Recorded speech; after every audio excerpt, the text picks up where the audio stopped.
I got loyalty, got royalty inside my DNA. I got love, peace, got war and peace inside my DNA. I got power, poison, pain, and joy inside my DNA.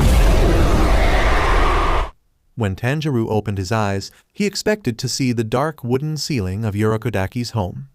Instead, he found himself faced with deformed walls with him propped against it and covered in a blanket. It took a moment for his eyes to adjust and the smell of earth and wood to register in his mind. For a while, he wondered why he was here. He didn't know how long he'd slept this time, and he instantly felt guilty that he'd worried Nezuko again. But it was different this time because he'd promised to let go. That he needed to be in the present. Taking off the blanket, he padded around this incredibly small space on his hands and knees before moving for the exit where traces of moonlight shone through. Crawling out of that tiny cave as his clawed hands swiped away large tangles of leaves, Tanjiro realized that he'd been sleeping inside the base of a tree and the walls earlier were actually the massive roots intertwined and overlapping each other. The entrance had been covered by foliage and he realized that whoever had placed him here had intended to hide him. Suddenly, he froze as a familiar voice from his dream reverberated through him once again. "Urokodaki-san needs you." The flower girl's desperate plea felt like ice coursing through his veins. That while he didn't remember the dream in its entirety, he could now recall hearing voices imploring him to wake up. He recoiled as a pungent smell reached his senses, scrambling to cover his nose with trembling hands. What is this? This scent, for some reason, bothered him beyond belief. It was the smell of blood, the smell of carnage, the smell that wasn't human. Suddenly, there was a loud explosion behind him, and he could feel the tremors even from where he was slumped. Slowly, he pushed himself to stand up. No matter how much he tried to settle down, his nerves were on edge and he was breathing rather heavily. It wasn't until a loud creaking sound started emanating from the bamboo muzzle in his mouth that he realized that he was trying to grit his teeth, biting harder than he was supposed to. Looking at the moon above, he could safely assume from numerous nights having it as his constant company that it was a few hours before dawn. He squashed that instinctual fear that usually surged through him at the thought of the sunlight touching and incinerating his skin once more. While it always saddened him that he could only stay behind within the safety of Urokodaki's home during the day, Tanjiro knew on a subconscious level that if he let the sun come into contact with him directly, he could really lose his life. The ground he stood on shook once more before the burgundy-haired demon leapt from the ground and dashed towards its source. His face tightened in that familiar way when he'd fought that demon back at the temple years ago, while his claw-like hands flexed and clenched, restless and taut as he urged his limbs to go faster. The closer he got, the stronger that pungent scent got. The nearer he was, the smell of Urokodaki's blood and pain finally reached him. A low rumble started from his chest before he found himself loudly growling. "Uo." The moment he burst into the clearing, Tanjiro only had eyes for Urokodaki. To his relief, the man was still alive. Though, that feeling was short-lived when he saw him wheezing, his clothes drenched in blood, leaning heavily on his sword that was stabbed on the ground while blood continued to drip in alarming quantities from the bottom of his mask. His own blood felt hot under his skin as his slitted eyes shifted to the back of his enemy. That bitter scent was stronger than ever, and it was now clear to him why this unknown angered him just by existing. 1, 2, 3, thump. Loud. His heartbeat. Warm. Unreasonably so. The memory of blood would always stay with him. Because he had no choice. That was his first memory of waking. To the dead bodies of people who were important to him. While he could barely recall the way they smiled, the way they laughed, the way they lived. For a moment, a red haze overcame him, the smell was so intense. Death is too merciful. That man had told him, he remembered now. "I guess all that resistance is wasted," the pink-haired man finally remarked as he stared at Tanjiro over his shoulder, golden eyes gleaming under the moonlight. "Upper Moon 3, his eyes said. "I gotta say, those traps around this mountain are extremely annoying. For someone so old, it's surprising that you lasted this long." The way he said those things, regardless of his words, were clearly mocking, clearly indicating that this was only possible because he'd allowed it to happen. "Run," Urokodaki rasped out quietly that Tanjiro almost didn't hear him. His vision blurred with tears and he shook his head sharply. It was Jiwoo who'd given him the means to live. This man had taken them in when they had nowhere else to go. This man had taken care of Nezuko when Tanjiro couldn't, who taught her to be strong, to fight, who treated Tanjiro not as a demon, but as someone and who had clearly been ready to sacrifice his life for him and Nezuko. He could tell from how faint her scent was that she wasn't anywhere near here, which was a relief. I knew you had your use, the unknown grinned as he turned fully to face Tanjiro. It gave this brat something to come back for. He said it so matter-of-factly, as if he didn't expect any less. As if knowing that Tanjiro would only come to him personally as long as Urokodaki was still alive. That thought only served to fuel his anger, his blood searing. Underneath all that scorching fury was the sickly sweet taste of guilt. He didn't even know this man, but he'd made it clear that the burgundy-haired demon was his goal. His chest tightened painfully, the confusing mess of emotions threatening to swallow him whole. Time's up, the man suddenly declared as he appeared within Tanjiro's personal space in a blink of an eye. He jerked back in shock as he instinctively tried to claw the other's face, only for the other to catch his wrist and throw him far and hard against a cluster of trees. He gasped as his back took the brunt of the damage, dust cloud obscuring his vision. He coughed, tasting iron in his mouth. Gingerly picking himself up from the wreckage, he quietly marveled to himself that his opponent was fast. Was out of his league. The pressure from him alone was overwhelming. Picking up the oncoming scent, Tanjiro wasted no time and leapt back from the attack, watching as the man stood up from the crater he made when he'd punched the ground with his fist. He was staring intently at Tanjiro, eyes narrowing.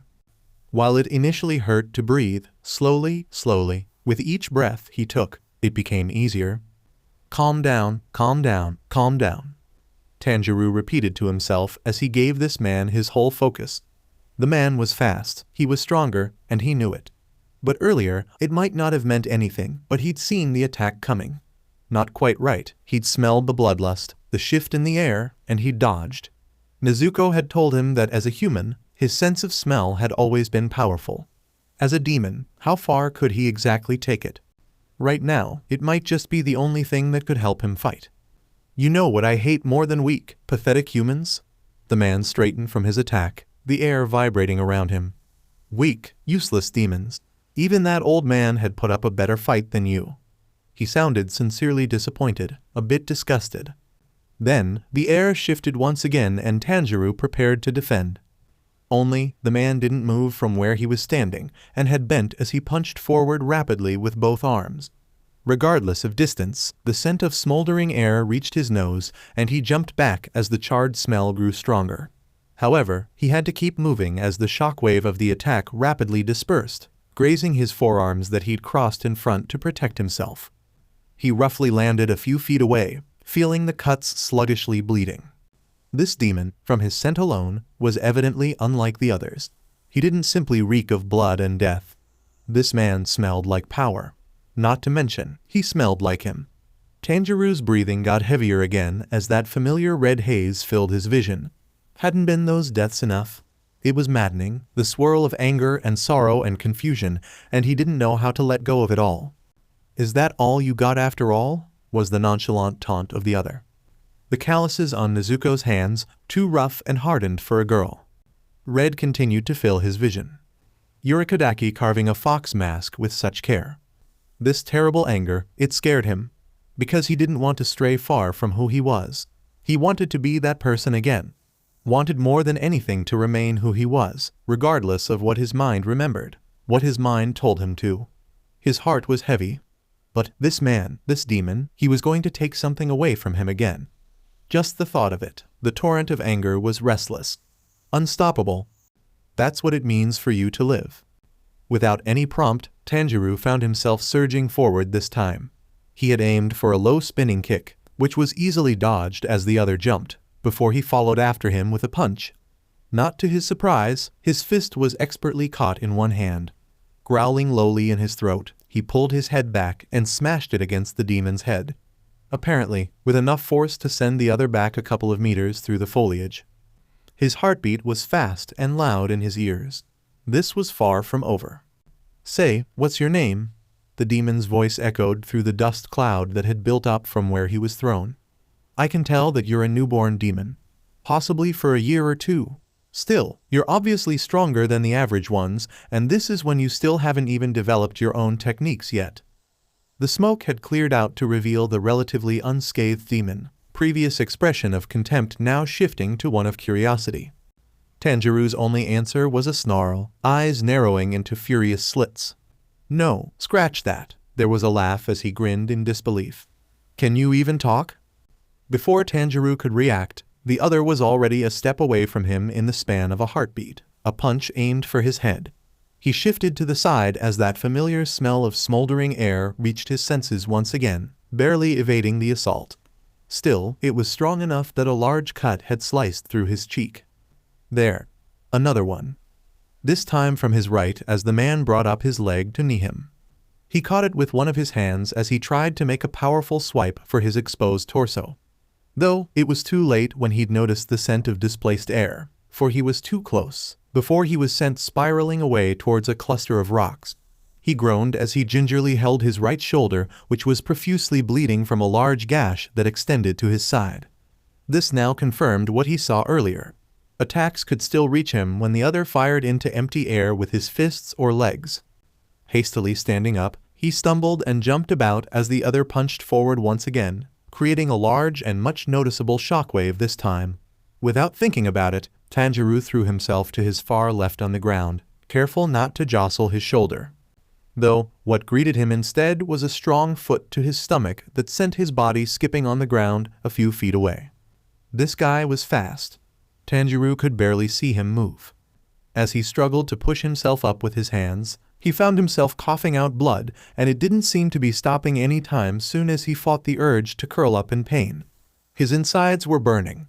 His shoulder and side were throbbing something fierce. He couldn't remember a time, even before, when he'd been in this so much pain. I'm sorry, Nezuko. Uo. A human's body severely limits them from continuing on. It can't withstand continuous punishment. They'll eventually grow old and die. The man told him, his footsteps eerily silent as they appeared within Tanjiro's periphery. But us demons, this kind of thing can be cured in a blink of an eye. It could barely even scratch us. That old man's attacks that had slashed me earlier have already healed. But look at you. Your wounds are barely healing. He sounded extremely displeased by this as he crouched down in front of Tanjiro. He focused on getting his breathing to calm down, feeling the pain in each wound and damage pounding in tandem with his heartbeat. Though, he jerked in surprise when the bamboo muzzle in his mouth was roughly pulled away from him. Tanjiro gritted his teeth as the demon carelessly tossed it somewhere behind him. That thing's in the way. The demon lips curled in disgust. I'm a Kaza. From the looks of it, these humans have tamed you well. Judging by your weak form and equally pathetic constitution, I'd go far as to say that you haven't eaten any human since you were turned.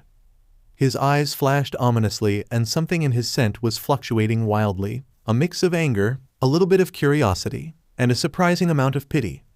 He kept quiet, refusing to utter a word in his presence. Tanjiro let out a surprised cry as he was violently hauled to his feet by Akaza pulling on his hair without care. He didn't know where the pink-haired demon was bringing him, but he struggled with all his might. It didn't matter if it jostled his still throbbing shoulder. He was at the point when he was contemplating on simply biting him when he was haphazardly tossed on the ground. He blinked in confusion before his burgundy eyes landed on Urokodaki's slumped form. If it weren't for the faint wheezes and the scent of pain continuously emitting from him, Tanjiro would have assumed the worst already. Though, terror washed over him as his eyes shifted back to Akaza. Since this old man is gonna die anyway, why don't you start with him? His golden eyes were fixated on Urokodaki as he stepped towards him with purpose. For a moment, his words only served to confuse Tanjiro before his whole form trembled as he understood what the older demon was getting at. 1, 2, 3 steps, and he was getting closer. Tanjiro stumbled to his feet as dread unceasingly coursed through him. Akaza pulled his arm back, his hand outstretched. He was going to kill Urokodaki. The burgundy-haired demon could smell the intent from him, could glean the finality in his stance. His heartbeat was getting faster. He needed to make it on time as Akaza surged forward. "Stop!" Tanjiro yelled desperately, voice guttural, as he dashed forwards. It was like his body had a mind of its own. Because it had all been a blur. He was so helpless. To his despair, it wasn't a new feeling. It was so familiar. Tanjiro just wanted to set things right. He couldn't bear the thought of watching anyone important to him dying in front of him. He thought of Nezuko, her smile, and his promise that he would protect her. If he couldn't even save Urokodaki, what was the use? "You are a gentle child," Urokodaki had told him once as he watched Tanjiro quietly laying an unconscious Nezuko on a futon who had pushed herself to her limits once again. Tanjiro remembered how those words had made him feel, how it had brought him to tears. If he could just protect. He couldn't help but wonder numbly as he stared the pale arm buried in his chest. His vision swam as he tilted his head up to stare at Akaza's surprised visage. The intense pain slowly blooming was nothing as he stared over his shoulder, seeing how the tip of those pale fingers didn't even get to graze a frozen Urokodaki who was unscathed by the attack. Blood continued to spill out of his mouth as he coughed weakly. He made it. Tanjiro fell on the ground as Akaza roughly pulled out his arm from his chest, staring at him with something akin to appalled wonder. Tears streamed down his eyes as the pain became intense. He needed to stand up again. They still weren't safe. "I gave you the chance to get stronger and properly fight back for your life," Akaza's words were foreboding, stated so blankly. "And what do? You waste that chance to continue to try and sacrifice yours for one measly weak old human." The air around him was vibrating once again, the acrid scent of his fury overwhelming Tanjiro's panic. "Do not underestimate that boy," Urokodaki spat angrily. "Words of an old man who's about to die," Akaza bit back, looking visibly irked. "If you had just given me this fucking demon in the first place, then maybe I could have just given you a swift death. I gave you your chance in the beginning. What part of this demon is not to underestimate?" His emotions seemed to waver again and Tanjiro wondered, from Akaza's scent, what was it about Urokodaki that was rubbing the other the wrong way? Tanjiro winced as Akaza suddenly grabbed him by the arm before proceeding to kick it by the elbow, cleanly breaking it. "Gahag!" he screamed out in pain, squirming in the older demon's grasp, as he screamed and choked in his own blood. Maybe Urokodaki might have shouted something, but everything was now a blur through the haze of pain. Tanjiro shrieked as a foot stepped on his thigh this time, breaking his femur. He might have been wailing, he wasn't sure, but his throat hurt so much. His own voice drowning out the noise and sense around him. "Dear mother, please stop this, I want it to stop." Akaza was saying something, but he couldn't register it, his ears ringing viciously. He could feel his muscles and tissues already shifting, his body trying to heal what it could. The pain didn't immediately lessen though, and all he could do at this point was scream. It was easy to give in to the dark oblivion. It was so tempting. But Urokodaki. Hissing through his teeth, he bit through his tongue as a sword was suddenly stabbed through his collarbone, burying it hilt deep and through the ground beneath him. He quietly braced himself for what was coming next. But it didn't come. Tanjiro was wondering if he was hallucinating the severed pale arm in front of his face, because that would mean, "You've overstayed your welcome," an achingly familiar voice cut through the haze, and the burgundy-haired demon weakly shifted his head to stare at the newcomer standing protectively in front of them. His world mercifully went dark. "Uo!" His eyes snapped open as a tremor shook the ground. He tried to stand up, but found that he couldn't as he was trapped by the sword still stabbed through him. Trying to pull it out, Tanjiro weakly grunted as it barely budged. Though, he blinked as he realized that he could move his arm. There was no hole in his chest and his other injuries were already halfway healed. Though, the residual ache told him that earlier hadn't been a dream. Shaking his head to rid of those thoughts, his gaze landed on the now unconscious form of Urokodaki. Tanjiro was extremely worried.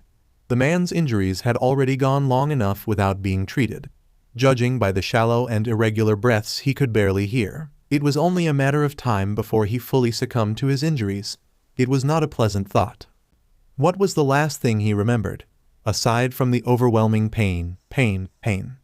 "Jiu," he exhaled sharply in surprise as he tried to sit up, to no avail, to look for the older man.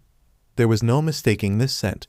Akaza's pungent scent was still permeating his surroundings and Tanjiro could only wonder just how strong the other demon was if he still remained undefeated. However, his eyes shifted towards the sky and his worries shifted priorities. It was starting to lighten up, and it was only a few minutes before the first rays of sunlight started to shine down here. Squirming more than ever and careful not to aggravate and worsen the stab, Tanjiro desperately pulled on the sword. It didn't matter if he sliced his palms open on the edge of the blade. He just needed to get off this thing and hide. He couldn't afford to die right now. Not yet. Growling loudly, he heaved himself up as he slowly, but surely, pulled out the sword. Tanjiro gasped for breath as he succeeded, letting the weapon to clatter on the ground before he hastily scrambled to his feet. Gently lifting Urokodaki in his arms, he was careful not to unsettle the man too much as he limped towards the smell of home. The sound of battle had died down, and Tanjiro wondered if Akaza had retreated for the same reason as he was doing right now, refusing to acknowledge the alternative. He bit back a screech as he felt his face and arms burning, scorching, as what little light from the dawn had managed to reach him. Plowing through the wreckage of Urokodaki's door and making sure that he absorbed the fall, he promptly bit his forearm and screamed. This was absolutely different from that time he'd carried Nezuko when she'd collapsed. Back then, he had his scarf and blanket to cover as much as he could. Even indirect sunlight was painful back then. Right now, it was excruciating. After what seemed like hours, Tanjiro panted, tears leaking from his eyes as he sluggishly blinked to eye his singed hands. For a moment, all he focused on was calming down. He didn't know what happened after he passed out. But he needed to get Jiu. They needed to take Urokodaki to a doctor. His heartbeat was faint and weak, and Tanjiro couldn't afford to waste a single second. Though, he eyed the bright world outside of Urokodaki's house. Was he willing to risk it? Uo. He found Tomioka Jiu unconscious near the stream of Sajiri Mountain. The other's back was bleeding, and he had a cloth tying the handle of his broken sword to his hand. Tanjiro didn't try to unravel it and cautiously approached him. The other didn't wake even when Tanjiro carefully hoisted him on his back. Though it should worry him, Jiu was alive, and that was all that mattered. It saddened him that after all this time, they couldn't even meet properly under these circumstances.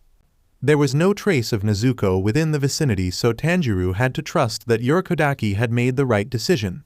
If he remembered it right, she was either on the final selection to become a slayer or she'd already become one and was going on missions. He couldn't help but wonder what Akaza's real goal was. Because, miraculously enough, they were all alive. He was wearing the Tengu mask Urokodaki had given him last year, while he had covered his head underneath with cloth in addition to the blue scarf wrapped around him. He'd ripped out the bottom half of his haori in order to cover his burnt hands and arms and wrap what he could of Urokodaki's wounds to stop the bleeding. Tanjiro could do this. He could save them. And yet, the sunlight was pure torture. Tanjiro could feel the uncomfortable warmth indirectly through the fabric, and while it no longer outright burned him, he felt slightly weaker, and the wounds from earlier, which were still on their way to healing, throbbed unpleasantly. Urokodaki-san, Jiwoo-san, please wait a little longer. He thought determinedly as he trekked down the mountain as quickly as he could with Jiwoo on his back and Urokodaki in his arms. It was an arduous process, but he couldn't give up. Earlier, he'd been at a loss on where to go, but a crow had screeched in his face to follow it. It was Jiwoo's crow, and it told him that reinforcements were on their way. While that should have relieved Tanjiro, there was an underlying amount of apprehension as well. Because reinforcements meant other demon slayers, and he was still a demon. Thankfully, it was still very early and without a lot of people around, because he didn't know if he could explain why he was carrying 2 injured men as he painstakingly traversed the roads. His breath came in gasps, his chest pulsating painfully with each breath he took. It felt like a long time before the wind suddenly changed direction and the sound of running reached his ears. Tanjiro paused in the middle of the road as several people dressed in dark uniforms surrounded him. He couldn't help but grow tense when they all unsheathed their swords. Now was not the time to fight, so he quietly went down to his knees in a sign of surrender. Though his head snapped up when they parted to let someone pass through. His slitted burgundy orbs met the dual-colored eyes of the person which were staring him down. Tanjiro caught the faintest whiff of distaste from him, but otherwise had no intent to kill. TCH, to think that one of the pillars is reduced to this. Uo. Nezuko gasped as she eyed the bandages wrapped around Tomioka's head and the way his right arm was wrapped in a sling. What happened to you? she screamed in distress as she trotted towards him quickly, regardless of her fatigue. "You need to come with me," Tomioka merely said bluntly. She recoiled in confusion. Her intuition was blaring once again as her shoulders trembled, wondering if this had anything to do with the bad feeling that she had before she left for Mount Fujikase. It was even weird talking to him like this after all these years that he'd left all her letters without a single reply. She'd often pondered if he was receiving them until Urokodaki had been quick to reassure her. "Who the hell are you?" Inosuke demanded from her side brusquely, hands going to the handle of his swords. Nezuko anxiously hovered, trying to find the right words to explain. "Ah," a cheerful voice cut in, making her and Inosuke jump. "You must be Kamado Nezuko-chan." A short woman with a butterfly hairpin stepped out from behind the silent Tomioka, and Nezuko wanted to imagine it, but her intuition was warning her of the way the man's mood had significantly plummeted at her entrance. "Kachu," Tomioka sighed. "You're under arrest, along with this guy, if that's what you were wondering about," the woman, Kachu, informed her brightly. TBC.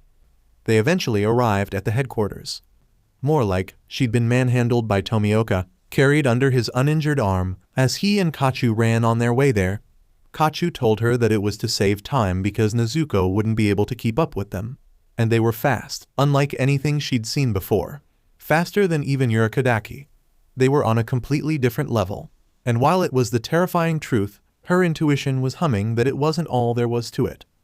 "Really, Tomioka-san, that isn't how you carry a girl, you know," Kachu sighed, giving Nezuko, who was tucked under his arm, a stare of pity. "This is the most efficient way with my broken arm," Tomioka merely pointed out, unbothered. I don't mind," Nezuko felt like she had to cut in. As long as he didn't drop her from this height, which was 100 feet off the ground, yes, she didn't mind. To be honest, she wondered if Tomioka really did it because he'd sensed that she was extremely worn out. But then again, he was injured himself, so she should feel guilty. Though, the way he'd just picked her up a while ago didn't exactly leave room for protests, and Nezuko really didn't want to be released unceremoniously right now. She'd caught glimpses of several wisteria trees to ward off demons on their way there. It seemed to be the symbol for demon slayers. For someone who was going to be arrested, it was odd that Tomioka seemed to be given too much freedom. But then again, there was Kachu. While she didn't exactly exude the same vibe and strength that Tomioka naturally did, her intuition warned her that she couldn't let her guard down around this woman. "Now, Nezuko-san, whatever you do, show nothing but utmost respect when the Oyakata arrives, all right?" Kachu warned her as Tomioka gently put her down once they reached the outskirts of a large manor. Nezuko took a deep breath and gave a small nod. "It would have been helpful if you told me what's exactly going on, Tomioka-san." She couldn't help but internally lament at his silence. When they entered the premises, what greeted them was a peculiar group of individuals who seemed to be impatiently waiting for them by the garden. Nezuko fought the urge to fidget when all eyes shifted to her and met all their stares directly. While she didn't know any of them, her intuition and instincts were telling her that she was in the presence of several important people. Not only because they were obviously high-ranked, but from the sheer presence and power they exuded. She watched silently as her companions wordlessly stood amongst them. Earlier, Kachu-sen used the term "we" when talking to Tomioka-sen, Nezuko recalled as her red eyes stared intently at the calm swordsman. 2 years ago, she'd sensed that the man was strong, but it hadn't occurred to her that he might have been more than just the ordinary demon slayer, seeing as he was the first one that she'd met. In fact, this was the first time that she'd been in the presence of other demon slayers. She vaguely remembered that Urokodaki had mentioned the pillars before when telling her about the organizational structure of the Demon Slaying Corps. Speaking of demon slayers, Nezuko had already sent off Inosuke with his loud complaints, not wanting him to get involved in her mess. Still, while she knew that she didn't want to be alone, especially right now, Nezuko wasn't selfish enough to have punishment rain down on her new friend as well. He could be rough around the edges, and he treated everything as a competition between them. But he'd helped her in saving other applicants, helped her in defeating that large demon, and Inosuke had nothing to do with this. Her hands clenched by her sides, helplessly frustrated. This was a feeling that she abhorred the most. "Oi, Kachu," a white-haired man with a rather large scar on his face called out gruffly. "This is an emergency meeting between the pillars. Why the fuck are you lugging a brat here for? He demanded as his eyes glared straight at Nezuko. Clenching her fists, she stood her ground and glared right back. Ah, were you not informed, Shinazugawa-san? Kachu replied serenely, smiling. This is the sister of the demon that Tomioka-san was illegally harboring. She's a new demon slayer. She cheerfully informed them as she turned to Nezuko. This is the headquarters of the Demon Slaying Corps, Nezuko-san. We usually hold a meeting once every 6 months, so we're ahead of schedule this time. The woman seemed completely at ease despite the situation. Then why does this require the Oyakata-sama's presence? The person with flaming like hair spoke, crossing his arms. Protecting and harboring demons is a clear violation of the rules. That demon should be beheaded without question. He declared matter-of-factly.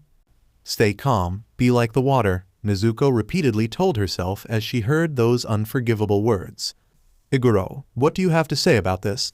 You're the one who flamboyantly made contact with that demon. A tall, muscled man directed his question towards the back, where a dark-haired slayer in striped haori and a woman in braids stood. He met Oniai-chan? She stared at said person with wide eyes.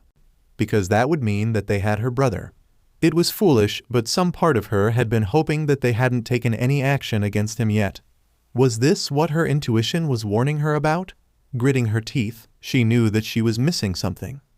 First of all, I thought I told you to never call anything I do as flamboyant. It's disgusting, said man in question replied bluntly. His dual-colored eyes flat as the other's whole face twitched in offense.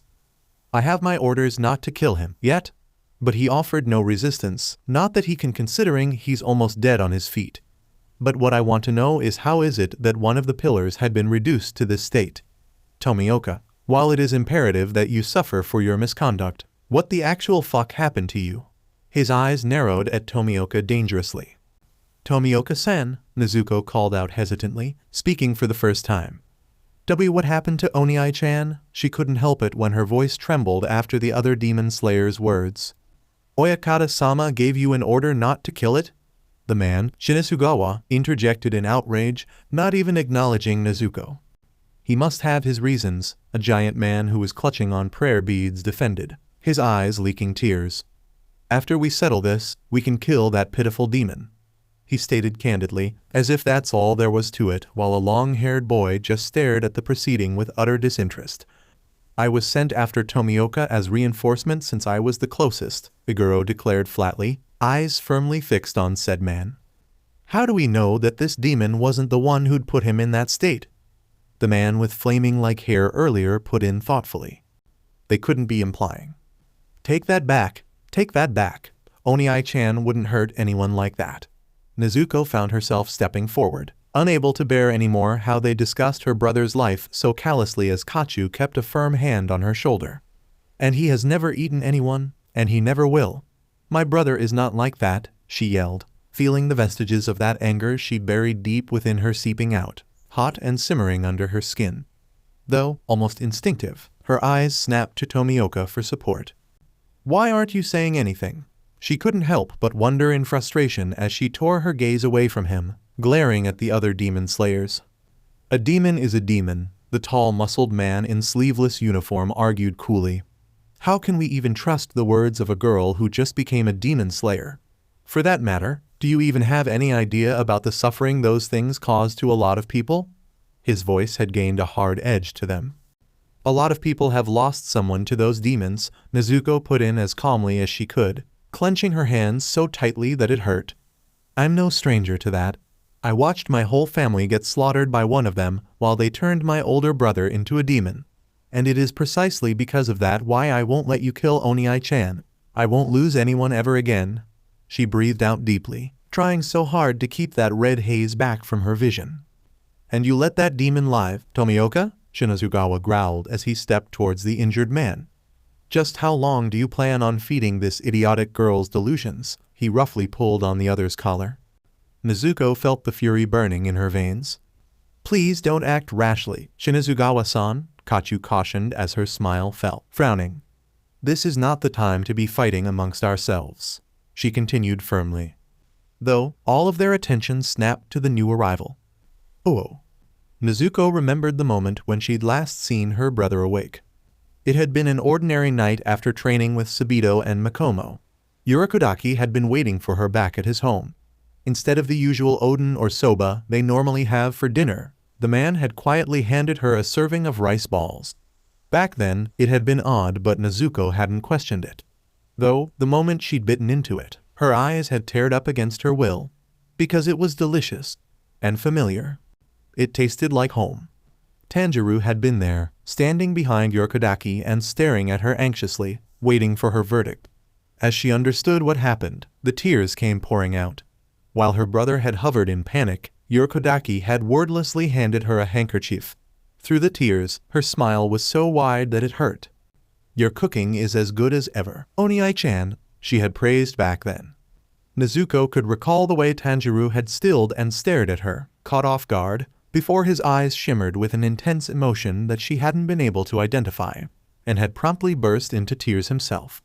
After he fell into slumber again, she had several nights to think on about that moment. It hadn't been until one of those nights when Makomo had been talking about Urokodaki that she could finally put a name to that emotion. There had been longing in Tanjiro's eyes, a longing so deep that she felt it in her bones. As she thought about the words that she'd told him to earn that reaction, Nezuko realized that her older brother had been longing for his humanity, for who he had always been. She had to wonder just how long he'd been agonizing over that thought. And she wouldn't let anyone trample on her brother's feelings, pillar or otherwise. Before the others realized who had stepped in, Nezuko was already running towards the man. His uniform was unlike everyone's and his head and face were concealed by cloth. Though, what got her attention was the figure slung on his back, while the man held an umbrella over them.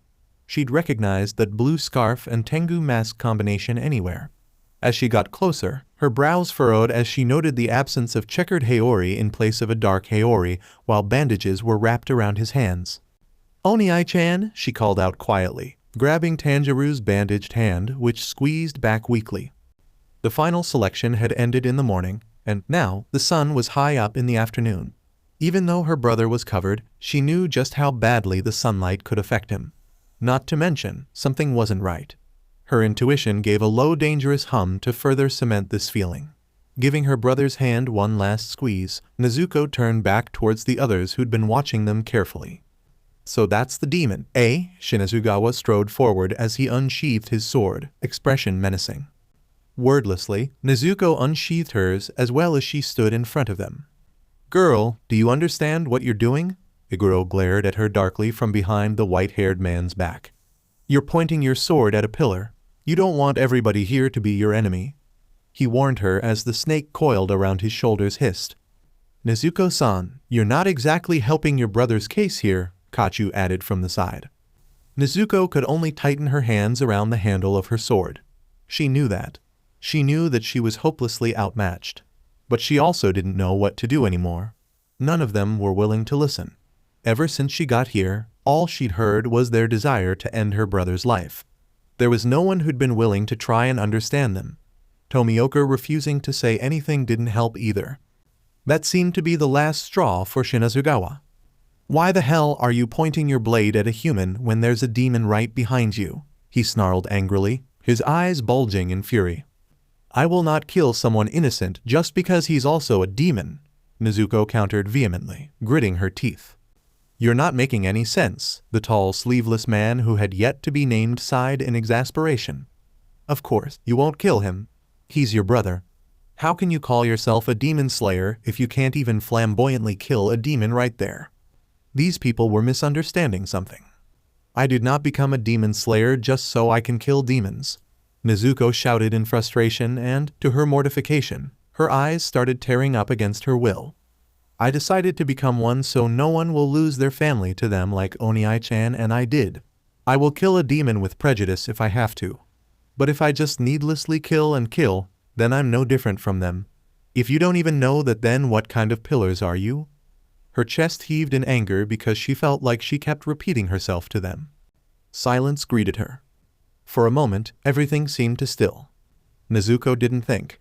Her body had moved on its own the moment her intuition screamed. And that was why she had been able to raise her sword in time to block the slash that would have taken off her arm. though the strength behind it was completely beyond her league as she was thrown back several meters, sliding on the ground. Her shoulder throbbed from trying to block that attack, but it was infinitely better than the alternative. When she raised her head, she realized that it had been Shinezugawa who'd attacked her. Tomioka had grabbed his wrist, and Tanjiro was standing protectively in front of her. To think that his attack was still this strong, even when he was stopped. Nezuko clenched her hands to try and stop them from trembling as she slowly pushed herself off the ground. "Nezuko, that's enough," Tomioka spoke for the first time. Please stop this," the pink-haired woman in braids spoke in distress as she stared between Nezuko and Shinezugawa helplessly. "I'm not," Nezuko took a deep breath to calm herself. "I'm not belittling all your hard work or the losses you suffered to get to this point because I respect that. I'm not even asking you to accept Onii-chan since I'm sure that you all have your own reasons to hate demons. But my older brother is nothing like them. I'm asking you to give him a chance so I can find a cure for him and turn him back to human." She watched as the line of Tanjiro's shoulders became tense. "I did not forget my promise. How can we be certain that your brother's not going to attack and eat humans?" The man with flaming hair questioned her, sounding skeptic as his eyes stayed fixed on her brother's form. "How can you be certain he's going to?" Nezuko fired back heatedly. Shinezugawa harshly pulled his arm away from Tomioka, roughly pushing the dark-haired man away from him. "He's a demon, for fuck's sake!" He snapped towards her as if that explained everything while Tanjiro shifted slightly to block her from the other's view. Nezuko was saved from answering back. The Oyakata was here. Uo. To her surprise, when the pillars had fallen to their knees and bowed to pay their respect to the man who'd entered the scene, her older brother had quietly pulled on her sleeve to get closer and mimic them. She didn't need anyone telling her who this man was. Her intuition hummed pleasantly in his presence, and she didn't imagine the way her older brother's shoulder had loosened with ease at the sight of him. This was the Oyakata that Kachu had told her about. He was being guided by two girls who looked eerily alike to the children from the final selection. She wondered if they were related. "I'm sorry to call all of you here on such short notice," the man greeted them as he slowly sat near the Ingawa, seated by the tatami floors. "I was hoping for all of you to get along before I got here." He gave them all a small smile, and while his tone didn't hint any disappointment, the way the mood plummeted around the pillars felt like as if they had been scolded. It was extremely different from the tense atmosphere earlier. Nezuko's eyes widened as she stared at him in wonder, his scarred face, and marveled at the power he held. Then he did the unexpected. "How are your injuries, Tanjiro?" The Oyakata directly addressed her brother. "Should you be really out in the sunlight like that?" he further questioned gently as he stared unseeingly in front of him. Tanjiro tilted his head before turning to Nezuko and gave her a rather embarrassed wave of his hand. Her brows furrowed in confusion before her older brother tugged on her sleeve again. Oh, she stammered as she realized what he wanted. "Onii-chan says that he's doing better, Oyakata-sama, and that you shouldn't worry about him." She relayed for her brother, whose shoulders slumped as he reached out and squeezed her hand in thanks, ignoring some murmurs about how she understood him at all. "Even so, I believe he was escorted here." At his words, the man earlier who'd been carrying her brother hurried to them, posture screaming panic as he hastily pulled the umbrella over them to shield the demon from the sunlight. Nezuko gave him a small smile, but he merely stared at the ground, face sweating. She wondered what got him so spooked. Though, considering the confrontation earlier, Nezuko's face hardened, knowing that they still weren't out of danger. That had been just the beginning. "Oyakata-sama, pardon my rudeness," the man with the prayer beads cut in. "But you speak as if you already know this demon?" His brows furrowed in confusion as the other pillars jolted at his observation. "I went to visit Urokodaki Dono and Jiu 2 days ago. I think that it's only right that I give my thanks to him for saving their lives." The Oyakata answered matter-of-factly, as if it had been that simple. "Onii-chan did?" Nezuko thought before the words registered. "What about Urokodaki-san?" As if her older brother could smell her worry and question, he intertwined their hands, the way he always used to do ever since they were little kids, to assure her that everything was going to be fine. She stared at him with wide eyes before she felt herself smiling at him. "You fucking let a demon near Oyakata-sama?" Shinezugawa exploded as he rounded on Kachu. "Ah, Kachu gave him a small, disarming smile. It is not my place to question Oyakata-sama's wishes, she merely said, but something in her tone made Shinazugawa instantly back down, scarred face contorted in fury. To properly settle this, I will explain what Jiwoo told me, the man declared, and they all paid attention to him closely while Nezuko's head snapped to Tomioka. 5 days ago, he went to see Urokodaki Sakanji Dono. What he came across when he got there was a battle. The one who did this much damage to one of my pillars and one of the former pillars was an upper moon demon. The Oyakata's gaze had turned solemn. At this revelation, the silence was deafening. Nezuko didn't understand the significance of the title, but the surprise bordering on shock on their faces was painting a horrifying picture. Nezuko's eyes started tearing up at this. Her intuition had been right, and she hadn't been there. What's the rank of the upper moon who did this to you, Tomioka? The man with flaming hair, Nezuko should really get his name, asked the dark-haired man. I believe it was Upper Moon 3. Their leader answered for him. The silence was punctuated by tension this time. What's this got to do with the demon boy? Iguro probed, straight to the point and looking highly displeased at the mention of the upper moon. I have given my approval for Nezuko and Tanjiro, the Oyakata told them, to most of the others' outrage and Nezuko's shock. The crows told me how Tanjiro had risked his life to protect humans and save them, venturing out into the sun to bring to us Urokodaki Dono and Jiwoo despite knowing that he would be killed for being a demon. His smile had softened as he said this, and from her intuition, Nezuko got the strangest feeling that he was satisfied. We can't just trust a demon based from one action, the largest person quietly objected. I can't help but flamboyantly agree, the sleeveless guy put in as well. I cannot just accept that we are letting a demon live. He pointed towards himself with a shake of his head. Even before this incident, Tanjiro had never attacked or shown any signs of hunger towards any human for the whole time that he'd been living as a demon. I believe you already know of this, Shinobu, as he'd been staying in your estate since. Kachu simply dipped her head in agreement, surprising them. He then paused as he closed his eyes.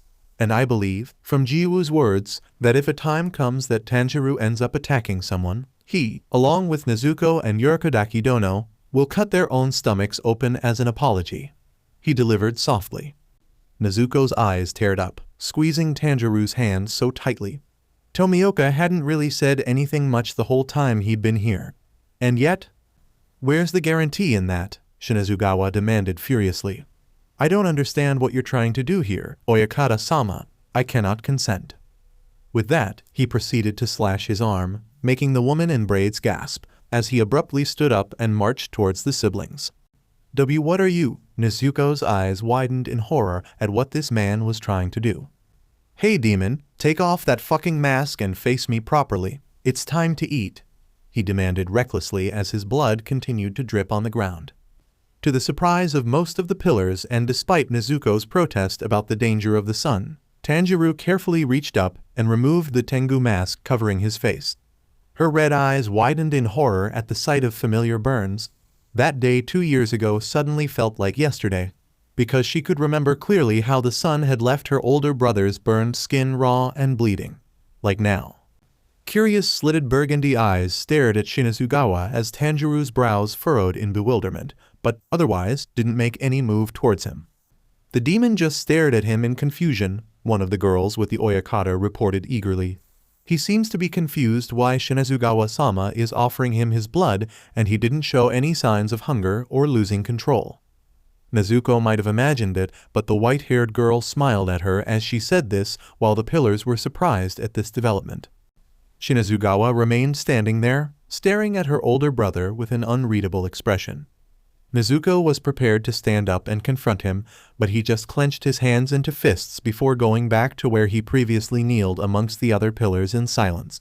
Nezuko didn't like him. But those scars...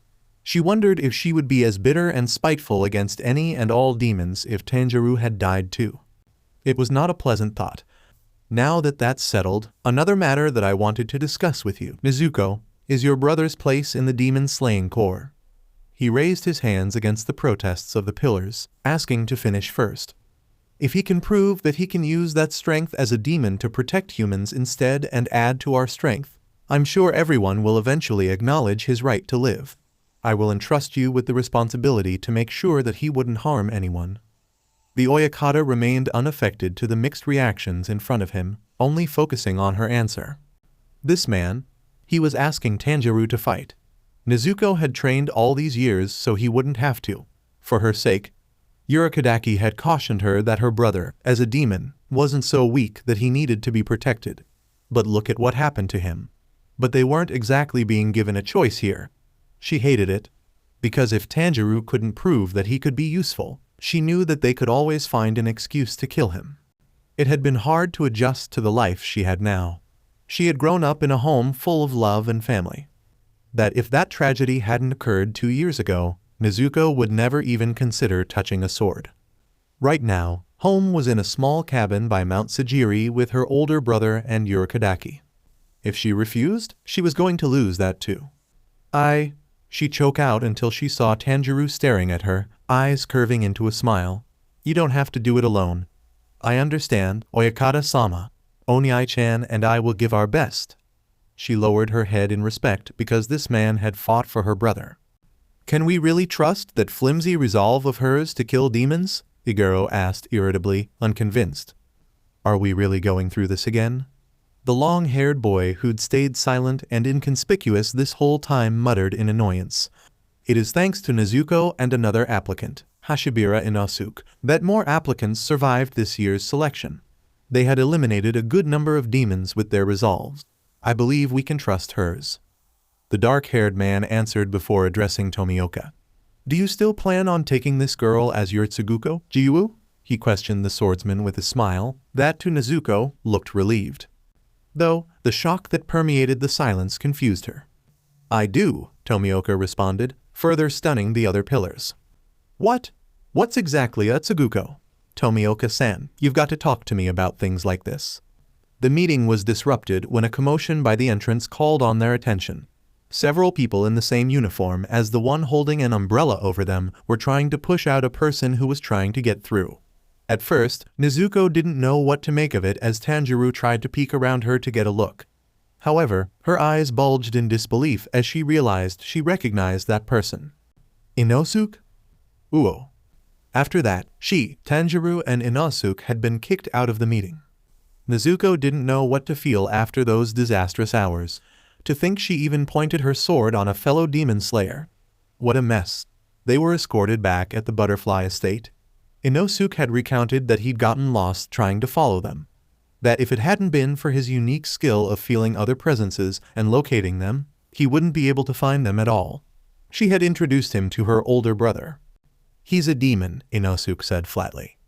"I know," Nezuko had responded easily. Inosuke simply shrugged before telling her of his plan to challenge all the people back at the meeting the next time he saw one of them because they looked strong. "Please don't, Inosuke, they'll destroy you."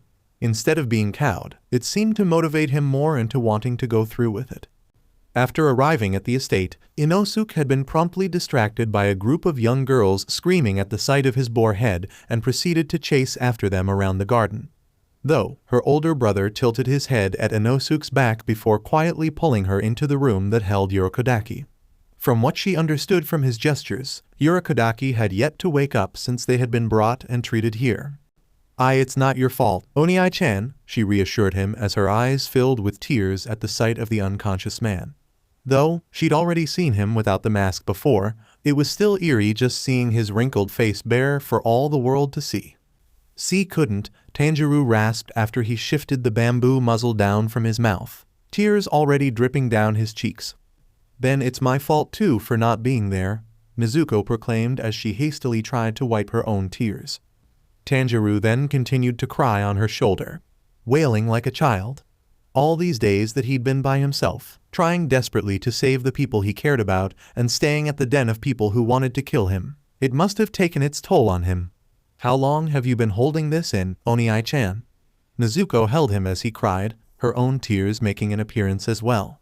They stayed like that, crying their hearts out by Urokodaki's bedside. They hadn't even had the time to cry like this when their family had died. Right now, this felt too close. Her older brother must have felt it too.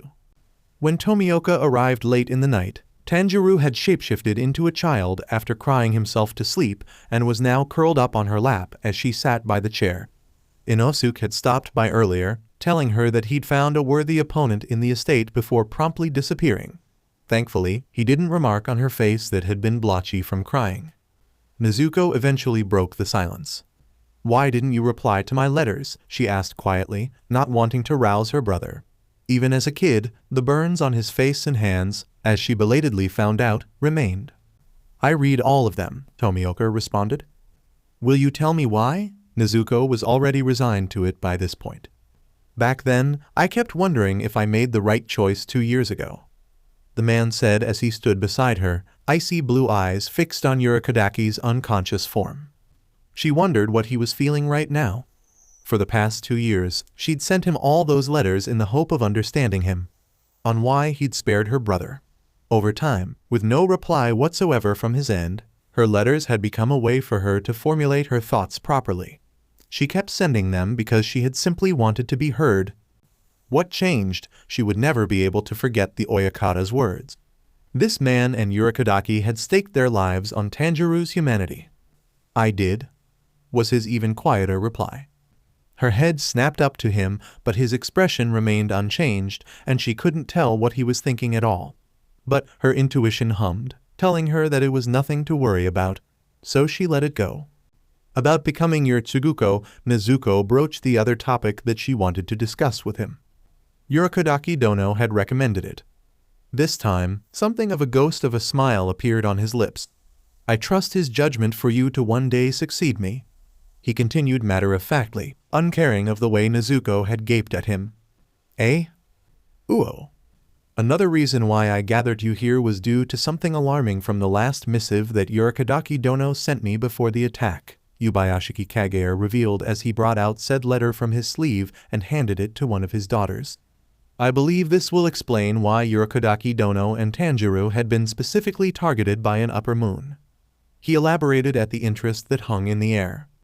"While it may have been a tragic turn of fate, I believe that the one personally responsible for the death of the Kamado family was none other than Kibutsuji Musen."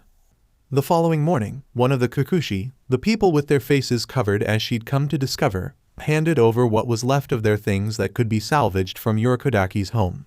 It was the same man, Gato, from yesterday, and he seemed more at ease when he wasn't in the presence of the pillars. Though, he still had that look in his eyes that said he thought that she was insane for going the way she did yesterday when he handed her their belongings. "That was really reckless," Kachu remarked as she serenely applied an ointment over the burns on a fidgeting Tanjiro's face. "I can't just keep quiet when they're talking about Oni-chan like that," Nezuko quietly replied with crossed arms, disapproving glare fixed on her older brother's apologetic eyes. "I won't let anyone get away with hurting my family." She clenched her hands at the memory of Shinazugawa pulling out his sword, very clear in his intention to hurt her brother. The woman hummed in response as she finished before pulling out some fresh bandages. Her delicate hands made quick work of wrapping it around the wounds and her brother's head. "Now, Tanjiro-kun, I don't care if you're a demon. You tell me if you have any injuries like this as long as you're under my roof, all right?" Kachu smiled, but the sheer aura she radiated was anything but pleasant. "To be fair, this should have already healed for a demon like you, but since it hadn't, you get it treated. You only ever removed that mask in front of the Oyakata so none was the wiser, and I absolutely hate to imply that my estate hasn't been courteous enough to treat you properly." There was a subtle threat in her words that had Tanjiro nodding vigorously. Nezuko honestly admired her for it. Though, to be honest, it upset her too that her older brother had let the burns go untreated for as long as he had. "Why do you think he's not healing properly?" Nezuko asked worriedly. "I honestly don't know," Kachu answered with a small frown. "Sunlight affects demons differently. Or it can be because he doesn't have the right sustenance. But I'm hardly an expert in their health, as my specialty has always leaned towards ending them." Something undecipherable flashed in her eyes, but it was gone as soon as it had appeared. Nezuko wondered if she'd imagined it. "So, he would need someone who specializes in healing demons?" she mused silently to herself. "I wonder. Who knows if someone like that even exists?" Kachu considered almost mirthlessly as she finished her work, giving Tanjiro a small pat on the head. She was humoring Nezuko. and Nezuko knew that she might be treading on thin ice. Still, the way Kachu's been almost doting on her brother was a surprise, and more than a little suspicious. "You're fine with Onii-chan," she cautiously mentioned, red eyes carefully eyeing the woman. "Ah, I'm really not," Kachu answered easily, smile coming back to life, and the answer only served to confuse Nezuko. "When he was first brought here, I offered him a painless death with one of my poisons. He didn't try to put up a fight, though, which was kind of disappointing. And unexpected since I didn't tell him that I have orders not to kill him. Then I just keep trying to provoke him, but one day," she trailed off as she stared at Nezuko, watching her reactions intently. For her part, she kept quiet, willing to listen for any further explanation that she could accept. Tanjiro stared between the two of them warily. "One day," Nezuko urged her to continue. "I didn't know he can speak. He surprised me when he told me that I smelled angry, the same way his sister does." Kachu continued meaningfully while Nezuko flushed at the implication. "So, I figured if someone just as angry can keep him alive, then I can also afford to listen to his story. I have my own reasons, but, for now, take care of your brother, Nezuko-san. If you can truly find a way to turn him back to human, maybe there's another way we can finally end this conflict." She stood up as she patted Tanjiro on the head one last time before turning around to leave. "Kachu-san," Nezuko called out, feeling overwhelmed because while the other didn't outright say it, she knew. Thank you." "Just Shinobu is fine," the other smiled at her over her shoulder. "Don't thank me just yet. 3 lives are on the line for Tanjiro-kun. As long as he continues the way he is now, I don't have any problems with him." She started to give a small wave before blinking, as if remembering something. "And don't worry about that friend of yours. My girls are keeping him busy." She winked at the younger girl before sauntering out of the room. Nezuko tilted her head in confusion. Inosuke had a rather single-minded approach to everything from what she'd seen so far. She wondered how he was faring. Her gaze then met the wide-slitted eyes of Tanjiro. "You hear that, Onii-chan?" Her smile was so wide that it was starting to hurt. "She gave you a chance." He beamed at her in response before he silently grabbed Yurikodaki's hand. Her brother had been sitting on the bed beside the unconscious man when Kachu had arrived earlier. She stepped towards them to also put her hands on theirs. "This won't be possible without you, Yurikodaki-san," Nezuko spoke quietly. "So please, wake up." "Uo." Her brows furrowed at the scene in front of her. Tanjiro, who had yet to shapeshift from his child form, was holding Tomioka's hand as they stood within the estate's dojo. After watching over Yurikodaki some more and going over their stuff that was given by the Kakushi, she had gone searching for her older brother who had ran out of the room. Bumping into one of the girls, she had been directed here. Her brother had told her that he wanted to see Tomioka, so the man's presence was expected. However, what was not was the long-haired boy crouching in front of her brother as slitted burgundy eyes stared in open curiosity. For a moment, she couldn't place where she'd seen him until he turned to look at her and gave her a proper view. "Hey!" Nezuko ran until she stood between them, shielding her brother. "What are you doing here?" Her red eyes narrowed at him, pushing Tanjiro back when the smaller boy had tried to peek around her. "Ah, you're that girl from yesterday," the boy observed dryly as he stood up, meeting her gaze with half-lidded turquoise eyes. "I said, what are you doing here?" Nezuko repeated her question suspiciously, not letting down her guard. While he didn't actively participate in the trial with the pillars yesterday, she couldn't really bring herself to trust anyone from them just yet after most of them had tried to push for executing her brother. Tomioka was the sole exception that she was willing to allow, and Shinobu for taking care of them. But that was it. "I'm just curious about the demon that caused all that commotion." His voice didn't change inflection, but as his eyes strayed to where she was trying to hide Tanjiro, something unreadable flashed in his gaze. "He's lying," her intuition buzzed. "You've seen him," she tersely responded. "Now, leave." She pursed her lips as she tucked her long hair behind her ear. "You can't order me around," the boy, who had yet to introduce himself, merely retorted back, stare unmoving. "I'm a pillar. Maybe you should go away and mind your own business. I don't want to waste my time on you," he stated bluntly, not even meeting her gaze as he said this. Nezuko's eye twitched. "It's my business," she declared firmly as she gave Tanjiro a narrow-eyed look over her shoulder when he tried to peek again. making him droop as her eyes strayed back to the other boy. "I don't care if you're a pillar, you're talking about Onii-chan, after all." She glared at him. "You're annoying," he eventually decided while her eye twitched again at his audacity. "You speak boldly for someone so weak," he further spoke flatly. The nerve of this guy. Before she could give him a piece of her mind, despite the warning blare of her intuition, Nezuko found herself roughly crashing into Tomioka as he calmly steadied her. Her eyes widened. She hadn't seen him move, but she'd felt that boy's hand on her shoulder and the way he'd shoved her. Her red eyes snapped just to see him staring intently into Tanjiro's glaring burgundy eyes. Her brother was now clutching the sleeve of her kimono tightly into his tiny fist as he stood between them. She knew, deep within her, that this boy was a pillar for a reason. She'd only ever been able to get a glimpse of their power from Tomioka and Shinobu's display, from Shinazugawa's strike, and she had no doubt he had the power to back that position as well. That wasn't going to stop her from trying. When the other boy reached out a hand for her brother, before either of them could act rashly, Tomioka had stepped forward and grabbed him by the forearm. "Takatu," Tomioka finally spoke as he addressed the long-haired boy. "Are you really taking this girl as your Tsuguko?" Takatu returned with a question, the implied "she's weak" ringing loudly in his words, and Nezuko was starting to dislike him even more.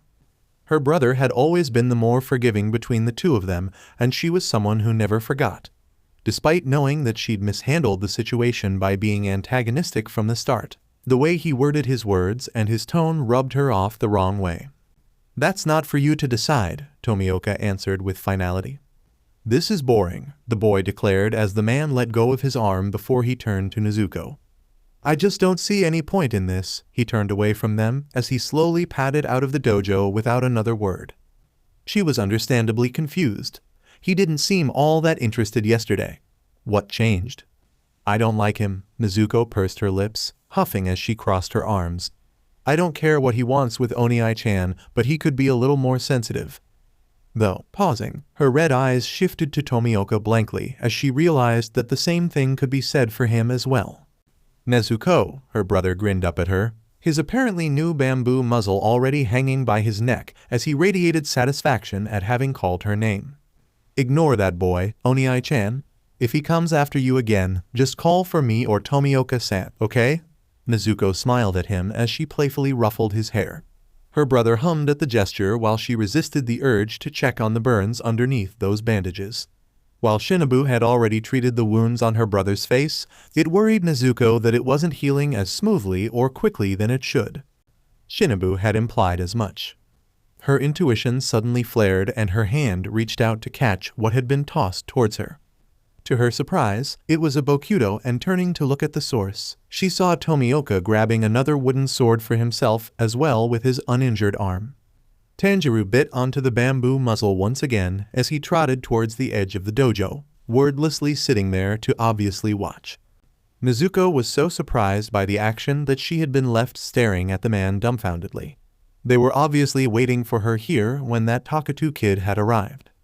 "Tomioka-san?" She watched warily as he experimentally swung his sword before taking a stance. "Show me what you learned these past 2 years under Urokodaki Dono," he merely said as his icy blue eyes steadily held her gaze.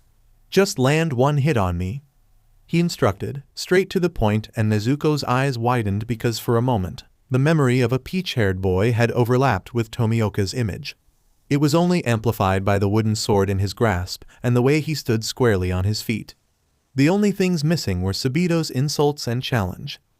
"I'll do my best," she responded firmly as she stood up, taking a stance as well. "Uo." The day ended in frustration. It was a familiar feeling. Nezuko had honestly thought that she was strong. At least, compared to how she started, she knew that she had grown in strength. But during that spar with Tomioka, not once had she been able to land a blow. It stung even worse because the man's arm was still broken, and yet he moved so fluidly and efficiently. Not letting her weapon touch him, she realized just how vast the difference was between her and a pillar. When she took that into consideration, she realized just how really lucky she was that she more or less came out of yesterday's meeting unscathed. Still, though, it just meant that she had to work harder, and Tomioka did say that they would continue tomorrow. Now, in the privacy of Urokodaki's room, she sighed as she and her brother sat down on their respective futons that had been laid out by the people here in the butterfly estate. Since they spent most of their time with the unconscious man, others had just made the necessary room adjustments for them. She wondered what Inosuke's been up to since she hadn't seen any sign of him the whole day. She watched in confusion as her older brother, still as a child, rolled around on his futon, wrapping his blanket around him and making him look like an oversized worm. An adorable worm, but still. Though, after a few seconds, it was obvious that he wasn't playing around anymore and had gotten himself tangled in the blanket as he squirmed. Nezuko continued observing him before finally taking pity on her brother as she kneeled beside him and helped him in unraveling the blanket around him. "Oni-chan, why are you still in this form?" She smiled helplessly as she successfully pulled him out and gathered him in her arms for a hug. "It's been 5 months, you know? And I'm sorry I wasn't there to help you when you woke up." He made a noise of protest as he tried to push her off of him, but she merely tightened her hold on him. "I'm sorry you and Urokodaki-sen got hurt," she whispered quietly, trying not to think of the bloodied checkered Haori she'd seen that morning. Upper Moon 3, the Oyakata had said. Nezuko would remember that demon along with that monster. "I won't forgive him. No one gets away with hurting my family. Never again." Though, she yelped when he pulled on her hair. "Oh, hey," Nezuko complained as she let go of him to get him to loosen his hold on her dark strands. "Oni-chan, stop it!" She tried prying his tiny hands from the tangles of her long hair, but he merely held on and pulled again. Burgundy-slitted eyes were glaring at her in discontent as he growled softly. To her dismay, the demon pulled on her hair one more time before letting go with a huff. In her 14 years of life, Nezuko could only remember one time when Tanjiro had ever pulled on her hair. It was during her birthday where her family refused to let her do any chores, to take it easy. But Nezuko had never been used to just being idle when everyone around her was working, so she still offered to give a helping hand where she could. Tanjiro, in exasperation, had tried to send her off, but she was stubborn and persistent, if nothing else. To her shock, her older brother had looped a finger around a thick lock of dark hair and pulled, though not as painfully as he did now. Back then, he'd proceeded to scold her and gone on a passionate tirade about getting some well-deserved rest. Nezuko could still remember reeling from bewilderment at what he just did that she let him lead her to the patio with their father along with a bowl of Kanpedo. "No sorry," Tanjiro declared vehemently with narrowed eyes. "Why, you said so." His voice trailed off in a growl, huffing furthermore as he tried to find his words. Her eyes widened. "Don't apologize, Oni-chan." Her own voice, from a memory that seemed like a lifetime ago, echoed in her head. An admonishing voice that always followed after her older brother's words of "I'm sorry." She'd hated it back then when her brother apologized all the time, for everything. Before, she'd been upset why he'd always seemed so determined to put the blame on someone so badly that he'd take the blame himself. So why was she apologizing? Because she wished she could have done something. The way her brother must have wanted to have done something about the bad things that they couldn't stop from happening. More importantly.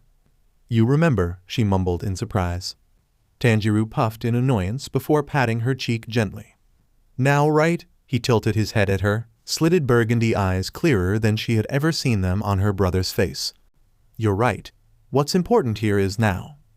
Nezuko felt her eyes soften as she brought up a hand to clutch her brother's tiny hand. "I always used to scold you over this. How could I forget?" she mumbled to herself. Instead of answering, Tanjiro started humming as he wriggled relentlessly until he was curled up beside her. The tune was a bit off-key, but due to how many times he'd sung it for her in her childhood, Nezuko recognized the song that their mother used to sing to them. "Oh mother, please watch over us." Her lips quivered at the memory of her kind mother before she started to comb a hand through her brother's burgundy locks. "Knock, knock, little bunny." "Uo." Nezuko ducked under Tomioka's swing before aiming for a thrust towards his unguarded torso. Of course, like all things he did these past 2 days, he twisted fluidly around her attack, continuing the swing of his wooden sword towards her. Instead of letting it hit her, Nezuko went with the motion of his swing and rolled herself out of its range. "Block, block, I can't find any opening." She raised her weapon just in time to block his attack before giving a little push and trying to perform a horizontal slash. He merely took a step back before he almost took her eye with a stab that she almost didn't dodge if it hadn't been for her intuition warning her. Why was this so? You're overthinking, Tomioka suddenly remarked as he straightened from his stance, watching her carefully. And because of it, you're overcompensating. His voice was impassive, but Nezuko got the feeling that he was confused. It's because you're strong. She bit her tongue to stop the words from coming out. It was the first time that she had felt this overpowered. That no matter what she did, what she thought of, nothing seemed to be working. And this was just a spar. It was unlike anything she'd gone through with Sabito. Tomioka was even taking the time to point out her mistakes. But she felt like she couldn't close the gap. Not to mention, part of her felt embarrassment that she wasn't doing justice to Urokodaki's teachings. Don't focus on how, the man said as he pointed the tip of his sword on her forehead. Just concentrate on the goal. You've done it before. He encouraged her, in his own way. At least, that was what Nezuko would like to think. Though, what in heavens was he talking about? If she'd ever landed a blow on him, she would remember. She froze. Back when they first met, she had been able to headbutt him. Back then, he was just an ordinary demon slayer out to kill her brother. At least, before she knew that he was one of the pillars. Thinking more on it, she realized that he was right. Her fighting had not been about fixating and obsessing over every move. She had fallen to that thinking pattern because she had let herself be overwhelmed by Tomioka's strength, of the knowledge about their vast difference in power. No, what Nezuko had was her intuition. Of course. If she couldn't find an opening, she would have to make one. Let's do this again, she called out determinedly, her loud voice visibly startling him. Uo. On the third day, Nezuko could feel herself getting closer to her goal. She had been able to almost hit Tomioka a lot of times. She could do it. Just a little more. One of those hits would eventually land on him. She had these thoughts circulating her mind countless of times as encouragement, or else she'd fall victim once again to frustration. This time, though, her intuition was telling her that she was getting there. Today, though, was a good day. Her uniform had finally arrived. At least, that was what she expected. Instead, she was eyeing the standard long-sleeved blouse whose measurements seemed way off the mark down the chest area, along with a skirt that seemed way too short for her tastes. Tanjiro was standing beside her, peering up at her worriedly as she smiled through gritted teeth at the man who'd handed it to her. Her intuition was blaring, and she didn't believe that clueless act for 1 second. I gave my measurements, Nezuko told him rigidly, eyebrow twitching. You must have mistaken my uniform for someone else's. She eventually decided as she shoved it towards the shocked man. No, it's perfect. He replied way too calmly as he pushed the clothes back towards her. I assure you, Nezuko-san, these are yours. He had the nerve to say all of it seriously. Nezuko took a deep breath. Look, I'm good at sewing and needlework as well. And I'm telling you, these are not the measurements I gave you. Nezuko found herself glaring at him this time, taking satisfaction in the way he recoiled from her in horror. In fact, I remember specifically asking for a pair of pants over the skirt that was usually offered for female demon slayers. Give me one good reason why I shouldn't slap you right now, pervert. She continued giving him the evil eye as he cowered away from her. Her older brother growled loudly from beside her.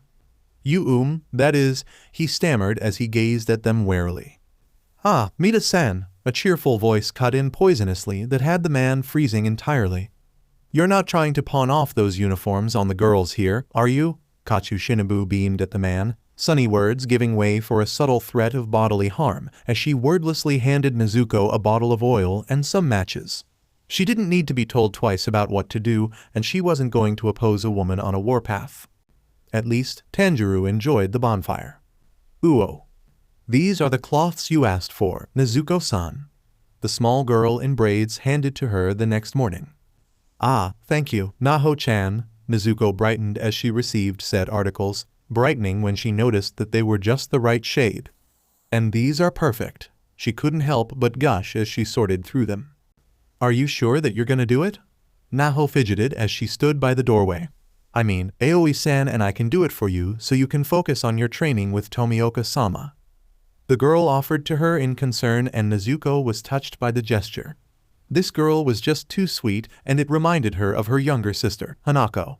In fact, everyone here in the butterfly estate had been so kind. Nezuko patted her on the head. Sewing is a hobby of mine, you see, she revealed with a small smile. So, this is no big deal, trust me. I'll be finished in no time. Though, she paused. By the way, have you seen Inosuke? I know that he's around somewhere here in the estate, but I haven't seen him much since we got here. She observed worriedly, wondering if the boy had already gotten himself into trouble, and she kind of felt bad that she'd been too busy to look and check for him. Oh, he's fine. Shinobu-sama is making him help around with errands here? Naho informed her rather serenely. Shinobu-sama has a way with words, and he's been a big help ever since, even though he always gets into fights with Aoi-san. I think it's Shinobu-sama's way of making sure that he won't interrupt your training with Tomioka-sama. The girl had leaned forward to whisper to her. Her brows furrowed, now feeling worse. She didn't have to do that. Nezuko found herself protesting, now with the urge to find her friend. No, you don't understand, Nezuko-san. The other girl shook her head vigorously. Being a Tsuguko is different. No one is allowed to interfere how and when a pillar is training his Tsuguko. Not even the other pillars. Not to mention, I heard from Shinobu-sama that Tomioka-sama had never considered any successors before until you came. So, please understand. She explained to her matter-of-factly. Until now, Nezuko wasn't entirely knowledgeable what it exactly meant to be a Tsuguko. Even so. Then she didn't have to keep him away that long, Nezuko conceded with a sigh. At least, Shinobu had been sensitive enough not to do the same with Tanjiro. Tomioka-san and I don't train all the time, you know? She pointed out wryly. Of course, I'll let Aoi-san know right away. Naho saluted before running off. Some Tsuguko I am, she frowned to herself. Uo. On the 5th day, the fight with Tomioka had been intense. She had been relentless in her attacks this time.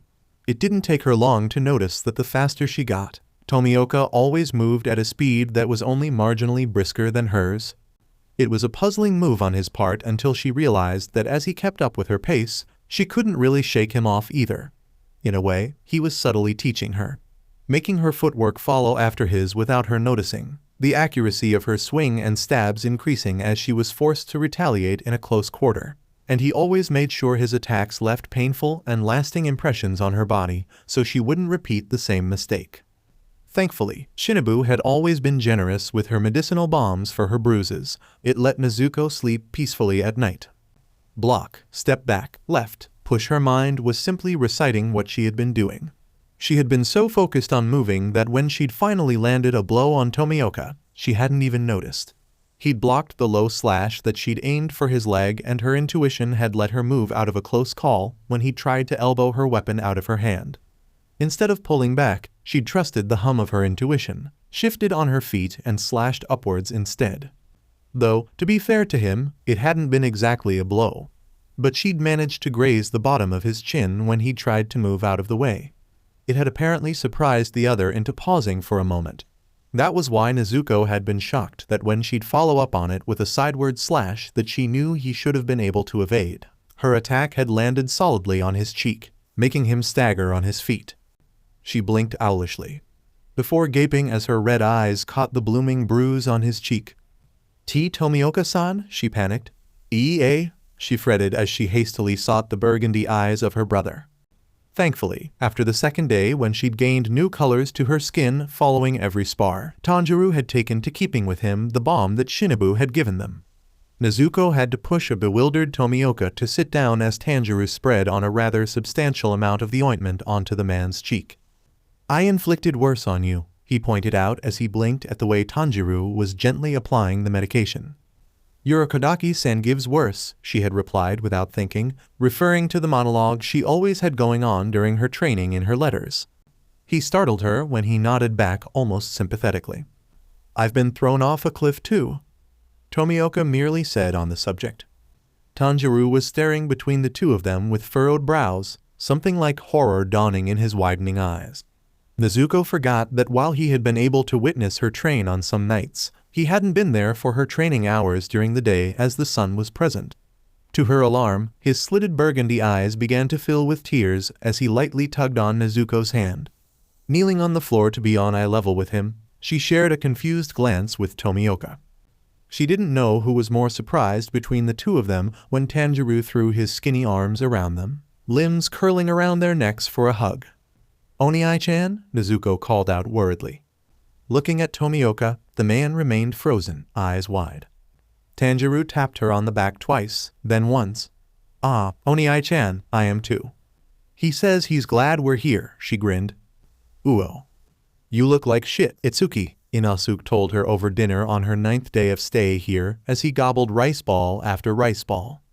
"That's what every girl wants to hear," Nezuko sighed as she resisted the urge to faceplant onto the table, her limbs unbelievably heavy. "Ever since I passed Tomioka-san's initiation, he'd had me working on the breathing forms I've learned from Urokodaki-san. I already know how to use them.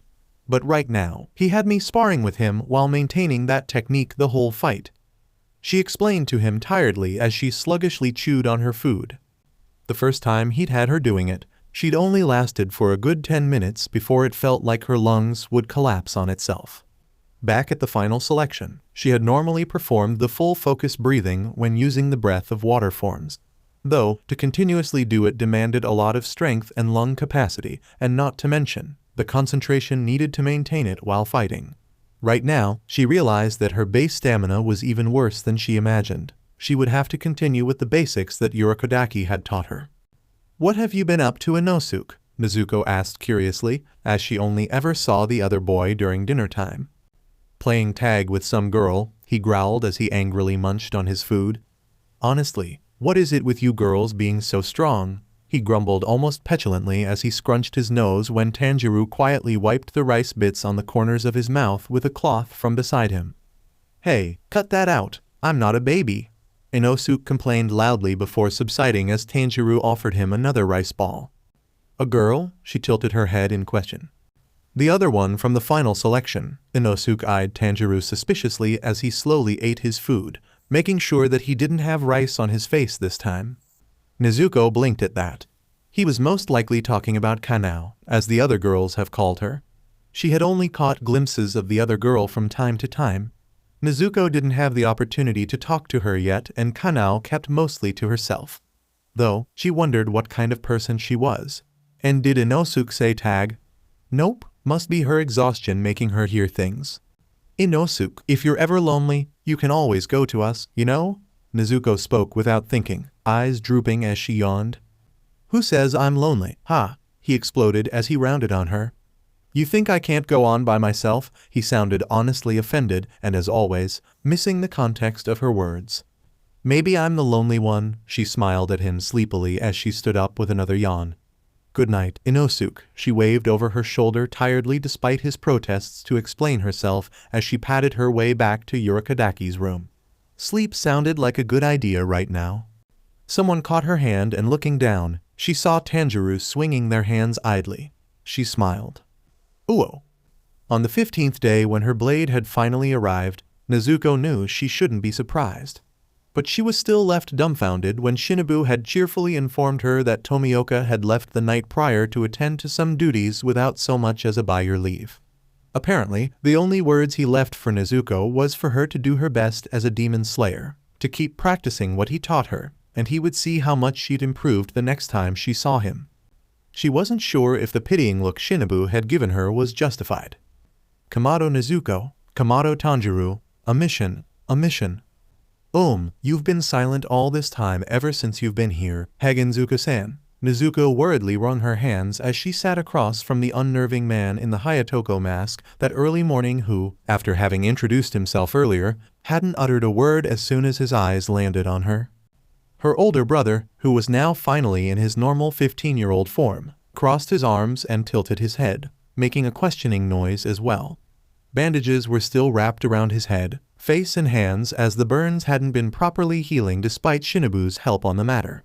Nezuko remembered Urokodaki's theory about sleep being Tanjiro's way of recuperating in place of consuming human flesh, but her brother was always awake until he fell into one of his slumbers again. She had initially urged him to sleep despite her apprehension of the possibility that it would be months again before he woke up. But he'd stared at her intensely before shaking his head decisively, and he refused to talk any further. Nezuko had been angry at first until they just stopped talking about it. Her brother could be frustratingly stubborn at certain things. This was one thing that obviously never changed. But her conversation with Shinobu kept replaying in her head. With how demon slayers had been so single-minded in eradicating demons and with the demon's supposedly very efficient healing factor, she doubted that there was exactly anyone who specialized in healing them. What if there is someone? Her chest felt heavy at the likelihood. And maybe they would have an idea how to turn him back to human. Urokodaki stopped taking on students after the last one was killed in the final selection. Both siblings jumped when Hagenzuka eventually spoke. Then not only he started training one again, he took in a demon under his roof as well. When put only like that, it sounds preposterous, doesn't it? He hummed as he pushed the covered box forward that he'd been carrying when he arrived, unwrapping the cloth with deft hands. Nezuko bit her lip, remembering Subito and Makomo, wondering if there had been other children with them as well back at the mountain. "Does it really?" she mumbled under her breath. Yes, it does," Hagenzuka returned back frankly. "I've forged several blades for that man." His grief had always run deeper than what he shows. He crossed his arms over his chest. No, Nezuko thought forlornly. Urokodaki-san was scared. It was quite a realization after her suspicion with regards to Subito and Makomo's existence began to take root. She hadn't questioned Urokodaki, not since Tanjiro had stopped her that one time she'd tried. It didn't matter how many he'd lost or who, because the pain would always be profound. She could easily imagine him taking other children in, feeding them his signature Odin, covering them in blankets as well during cold nights, and caring for them. Then lose them, for as many times as he did. After that, there was Nezuko and Tanjiro. Despite everything, he'd taken them in as easily as he breathed out his teachings. He could have simply taught her and sheltered them and left it at that. But he'd simply gone above and beyond. "I will take it from here," she remembered him saying on the day she'd left for the selection. "Alone," had been Tanjiro's quiet whisper as he hugged his knees towards his chest. "Was gonna die alone." Her brother had uttered softly, and he'd looked completely like the child he'd appeared to be at that time, small and vulnerable. Urokodaki was here. He was still alive. Shinobu told her that he'd slipped into a coma. It reminded her of her older brother. It was easier to think that Urokodaki was simply sleeping and not one step closer in leaving this world. "Urokodaki-san is a great man," Nezuko spoke firmly, breathing out slowly because putting all those thoughts into words weren't doing it justice. "Never said he wasn't," Hagenzuka sounded miffed. "Girl, that man is forged like steel, his heart tempered by the hottest fires. I never doubted his judgment, and I now understand a little. You and your brother are children of the burning crimson, are you not? You both have red eyes, but I can see that your brother got all the reddish coloration. A demon who does not eat humans. Truly a miracle. Of course, he continued mumbling under his breath as he opened the wooden box to reveal her katana, encased in a pitch-black sheath. Urokodaki-san had mentioned that before too. Nezuko's brows furrowed as her eyes narrowed at the masked man. What does it exactly mean to be a child of the burning crimson? Her eyes subconsciously shifted to her brother, who was eyeing the sword in awe. Hagenzuka huffed, his gaze honing on her. She recoiled back instinctively. When a child is born into a family that works with fire, it's considered a sign of good fortune. The man declared rather excitedly as he smacked Tanjiro's hand when the other had tried to poke the sword. It's a legend long past. Of the first blade ever wielded against demons. It means your sword may turn red. While his deep voice had a rather dispassionate pitch, Nezuko could sense a vibration around him, a deep well of anticipation thrumming under his skin. "Are red?" Tanjiro had shifted down the bamboo muzzle from his mouth, tone confused. He hadn't been awake that time when Urokodaki had explained the concept behind the Nichiren swords. Nezuko watched as Hagenzuka turned his head slowly towards the other. The scarlet crimson iron sand and scarlet crimson ore are the materials for a Nichiren blade, as they both absorb sunlight. They can only be gathered from the mountain closest to the sun, Mount Yoko, where it shines there all year round. Nichiren swords are also called the color-changing katana. Their color changes depending on its bearer. I want to see if your sister's blade will turn red. If it doesn't, I'll just forge another blade and see if you can turn it red. His tone didn't carry an ounce of hesitation. They both blinked bewilderedly at his declaration. What a daring person, Nezuko thought in surprise, wondering if that was even allowed. Though, he'd been so straightforward and fairly casual in the presence of a demon. Then again, he seemed obsessed with the idea of seeing a red blade. "Girl!" Hagenzuka suddenly barked as he pointed at Nezuko imperiously, making her flinch. "What are you waiting for? Grab that sword and show me if it will turn red." There, right there, he was bordering on fanatical. Gulping, she gently brought out her sword from the box. She marveled at its light weight. The handle was wrapped in a black tsuka-ito, with a crimson semgawa underneath. The handguard was rounded in design, but inside was a pattern of slanted lines that almost looked like the six-pointed star design of her Haori. She blinked in perplexity. Nezuko couldn't help but wonder who'd given this man that little tidbit, but she wasn't complaining. He just didn't come off as someone who cared about aesthetics. She unsheathed her sword, eyeing the blade's gleaming edge. Before her astonished eyes, the blade slowly changed color. The blade had turned into a dark shade of purple that was nearly black. It gave a faint shimmer that was almost pink if she shifted it a certain way under the light. Tanjiro clapped his hands beside her in amazement. "No!" Hagenzuka cried out, holding his head in his hands. "I wanted to see a bright red blade," he continued groaning and growling before his head snapped to her with eerie focus. Then he tried to pounce on her. Tanjiro had intercepted him, grappling with the man as he tried to reach for her. "I spent days on that blade, damn it!" he screamed almost dramatically, completely different from the collected individual from earlier. Nezuko eyed him in exasperation. "How old are you again?" she questioned bluntly. Even though she felt bad for him, this was way out of line as she watched him pull on her brother's cheek while Tanjiro kept a firm arm locked around the man's neck to restrain him. "I'm already 37, please act like it." "No, my dreams." He froze as he slowly turned to look at Tanjiro. Nezuko felt nervous at the man's sudden intensity focused on her brother. Maybe because it needs to be him. He's got all the red coloring, after all. Of course. He went limp in her brother's grasp in a sign of surrender, and he straightened back into a sitting position when Tanjiro cautiously let go of him, already mumbling under his breath. Tanjiro turned to look at her anxiously. Nezuko shrugged, having gotten the feeling that Hagenzuka would not listen either way. "Uo." Grinning, she held up her older brother's newly mended checkered Haori. Nezuko was thankful that the girls had gotten the same exact shade of green that he normally wore. Not only that, they had given her the same cloth that made up the demon-slaying core uniform, and she'd used that in layering the inner coat of her and her brother's Haori. While it was breathable, it could also repel moisture and heat, and Nezuko had been hoping that it could also ward off the effects of sunlight for her brother. She'd even patched up the inner linings of his other clothes with it. After fixing up her old kimono into a Haori over her uniform, she'd gone out of her way to procure some pink cloth as well that matched its shade. The checkered pattern had been the symbol of the Kamado family. Her parents and all of her siblings had carried a piece of it with them. Nezuko couldn't just leave it behind either. So, she'd decided to stitch it together and fashioned the pink and white checkered pattern as a leg wrap instead. Pretty," Tanjiro complimented as she gave a little twirl to properly show him the result of her hard work for the past few nights. "Thanks, Oniai-chan." She couldn't help the giddy smile as sewing was a forte of hers. "You should try yours too." "Here," she handed said clothing to him, watching with a small smile as he slotted his arms through the long sleeves. He then imitated what she did earlier, making his Haori flare out. Look. Rokuta had spread his little arms wide, showing off the Haori that Nezuko had sewn for him. "One-chan made this for me." A melancholic sensation washed over her, remembering a time when she used to fix up their younger siblings' clothes in preparation for winter. It had always been a source of joy for her to look out for her siblings, so she had never had any problems in providing for them when she could.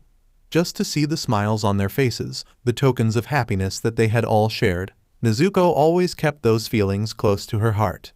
Even now, she missed them terribly. "I'm gonna do my best, everyone. I'll turn back Oniai-chan into a human, I promise." Uo. Nezuko watched that late afternoon as Tanjiro shared a tearful goodbye with the other girls. He sometimes went on his own about the estate, and he'd spent some time cooking and playing with them. It had been great to see him get along with other people. "We made this for you, Tanjiro-san," Sumi handed a rather large bamboo umbrella to her brother with the canopy, and its handle an equal shade of black. Instead of the traditional washi, we used a material made of special fiber that can help protect you against the sun. The overall frame is made of a light hardwood and steel, so it's not as heavy as it looks, and it won't break easily. She brightened as Tanjiro gave it an experimental swing before opening it and holding it over his head. The demon gave them a thumbs up. You can also use it as a weapon, Kyo put in brightly. It was Aoi-san who designed it, Naho informed them. Said girl blushed from the side despite the frown on her face. It's nothing, she replied rather brusquely. It's the least I can do.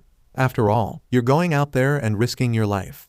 If your brother can take care of himself, then that's one less thing to worry about. There was a hard line to her lips, and despite her bluntness, Nezuko sensed that the other girl really did worry for them. These girls were just too kind. Thank you so much, everyone, Nezuko gave them a small bow of her head. Oni-chan and I really appreciate all the help you've given us. She hoped that they could hear her overwhelming appreciation for their efforts, for having treated us so kindly, especially Oni-chan. Tanjiro mimicked her gesture from beside her. Shinobu-sama gives her regards as well. She has a mission to attend to along with Kanao-san. Naho told them apologetically. It's fine, Nezuko waved them off rather frantically. It's already more than enough for her to take us in the way she did. I'm leaving for a mission too, after all, so it's more than fine. She gave them what she hoped was a reassuring smile. Nezuko was suddenly reminded about the sudden absence of her own mentor. Her smile became strained. Really, Tomioka-san, why am I not surprised? What about me, huh? A loud, obnoxious voice cut in just as Inosuke jumped down from the wall. You've been a great help here, Inosuke-san, Kyo chirped happily. Aren't you supposed to be somewhere already, Inosuke? Nezuko couldn't help but question, a fluttery feeling of slight dread making itself known. I'm leaving the same time as you, of course. He huffed as he braced his hands on his hips. From here onwards, I'm gonna finish more missions than you, Nanako. Just you wait. And when I defeat a lot of demons, I'm gonna be so strong the next time we meet. Inosuke then proceeded to laugh loudly, making Nezuko sweat drop as she realized that this was obviously another competition between them with her as an unwilling participant. It's Nezuko, she couldn't help but sigh. Where's your crow? She asked as the Kasugegarasu assigned to her had perched itself imperiously on her brother's shoulder. Dunno, he shrugged too nonchalantly for her liking. Her intuition was telling her that he'd done something. Do I even want to know? Nezuko narrowed her eyes at him. Inosuke, she called out warningly. That damn bird's been bothering me all morning, he eventually admitted with a low growl. So, I tried to roast it. He nodded at this decisively while all the girls and even Nezuko gaped at his words. Her crow had released a terrified squawk before trying to snuggle into the folds of her older brother's haori for protection. Tanjiro simply tilted his head towards the other boy. Only the way one of his feet shifted back gave away his horror. Did you? Nezuko was almost too afraid to ask by this point as she cradled her forehead with a hand. Eat it? For there was no other way to interpret what he'd just said. No way, Aoi gasped out in outrage. You barbarian, she cried out in disgust. Nope. After giving me the details of my first mission, it ran away before I can even do more than try, so stop trying to pin it on me as if it's my fault. Inosuke crossed his arms over his chest, voice sounding genuinely disappointed and insulted, and Nezuko deeply pitied that undoubtedly traumatized bird. Aoi continued to chew him out though. Inosuke, that was really uncalled for. Her red eyes then strayed to the looming structure of the butterfly estate. To think that it had only been a few weeks ago when Urokodaki had sent her off. Don't worry, Nezuko-san, Sumi gave her a small smile of understanding. We'll watch over Urokodaki-sama for you and Tanjiro-san, she assured them as Kyo and Naho all nodded beside her in agreement. I swing my sword to protect, she recalled faintly as she stared at them with wide eyes. We'll do our best on our mission then, Nezuko promised. That is the purpose of my blade. Uo. Are you sure you're absolutely fine, Oni-chan? Nezuko stared at her brother worriedly. He gave an affirmative noise as he hummed. He was wearing the clothes that she'd modified for him, along with his scarf and the Tengu mask that Urokodaki had made for him, while the bamboo muzzle sat snuggled by his neck. His hands were simply wrapped with bandages. Traversing the sunlight had been her primary concern when it came to her older brother. She'd even considered just carrying him the way she did 2 years ago when they had been on their way to Mount Sajiri. Though Tanjiro had vehemently protested against that one, citing that she should conserve her strength instead. So far, the umbrella that the girls had gifted him with was a big help. Nezuko hadn't even thought of it, even when the Kakushi had used it to shield Tanjiro from the sun during that disastrous pillar meeting. It had been very thoughtful of them. "Tell me if you feel any pain, I'll carry you on my back." Her voice was firm, uncompromising. Thank you, Nezuko," her brother stuttered through his words, but his voice was warm and lacked the objection that she'd been bracing herself for. He must be really worried about the sunlight, she decided eventually. Even though his whole body was practically covered, there was a certain tension to the set of his shoulders that hadn't been there before. He wasn't in pain that he was trying to hide from her. At least, her intuition wasn't screeching about it. But it could be that, as a demon, he would never feel safe and comfortable being under the sun. Even she was nervous, recalling the way the demon had burned back at the temple 2 years ago. How some demons who hadn't been fast enough to hide from the morning sun by Mount Fujikasen had disintegrated into nothing. "All right," Nezuko breathed in deeply, maximizing the use of full focus breaths as much as she could. She still couldn't do it the whole day, but Tomioka had been especially stern in his instruction to always keep at it for as long as she could, even in the middle of doing something as mundane as walking. "We have our mission." In the next town over, there had been a series of missing children for the last 3 days. Her lips were set into a hard line as her brother made a distressed sound. She fully understood what he felt. "We'll win, okay?" Nezuko smiled at him grimly. "Uo." She clenched her fists tightly after talking to Himitsu-san. Her 8-year-old daughter had been the first to go missing 3 nights ago. She had woken up the next day with no signs of her little girl. There had been no indications of a break-in, and what was most peculiar was that it was as if her child had simply gotten up and went out into the night. Asking the families of the other missing children yielded the same results. It couldn't have been a planned escape attempt, as some of those children hadn't known each other, and they had been of varying ages. Still, she was sent here for a reason, and this town gave off an eerie feeling. The air was charged for some reason. A few of the elderly had even insisted that it was the work of a vengeful spirit. But Tanjiro had simply shaken his head. "Demon," he hissed out quietly once they were alone. "The traces right now were very faint. They could simply wait for the demon to show itself." But Nezuko wanted to get a description of the missing children from their families.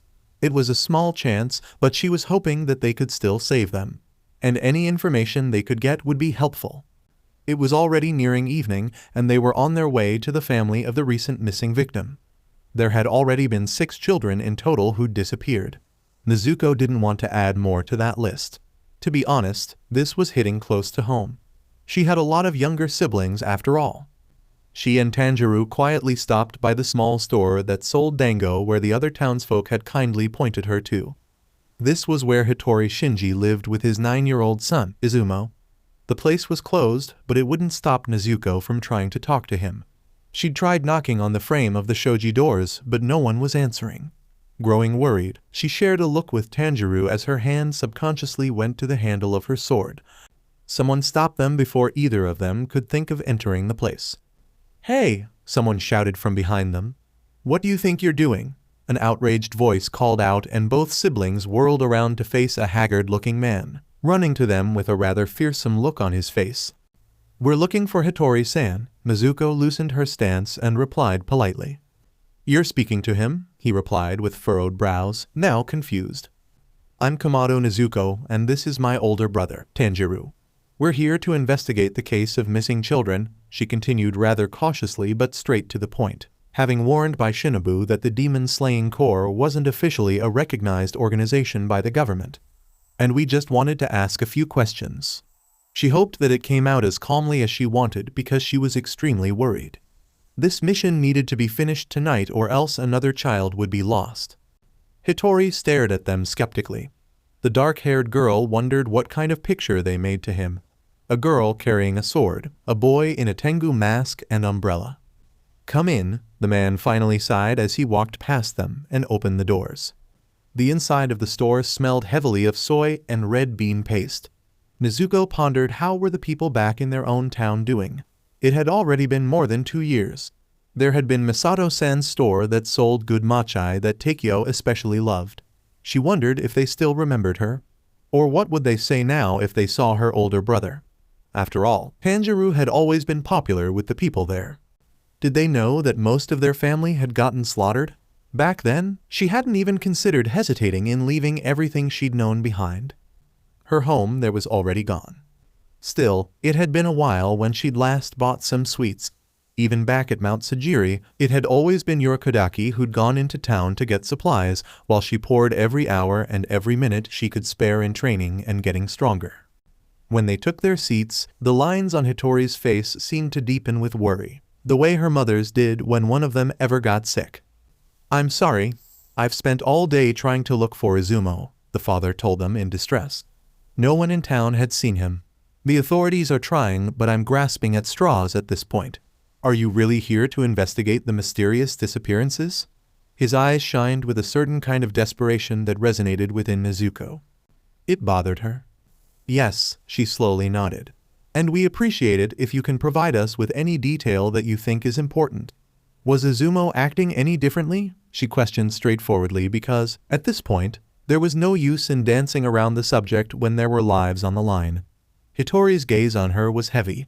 A mix of pity, a fair amount of bewilderment and apprehension.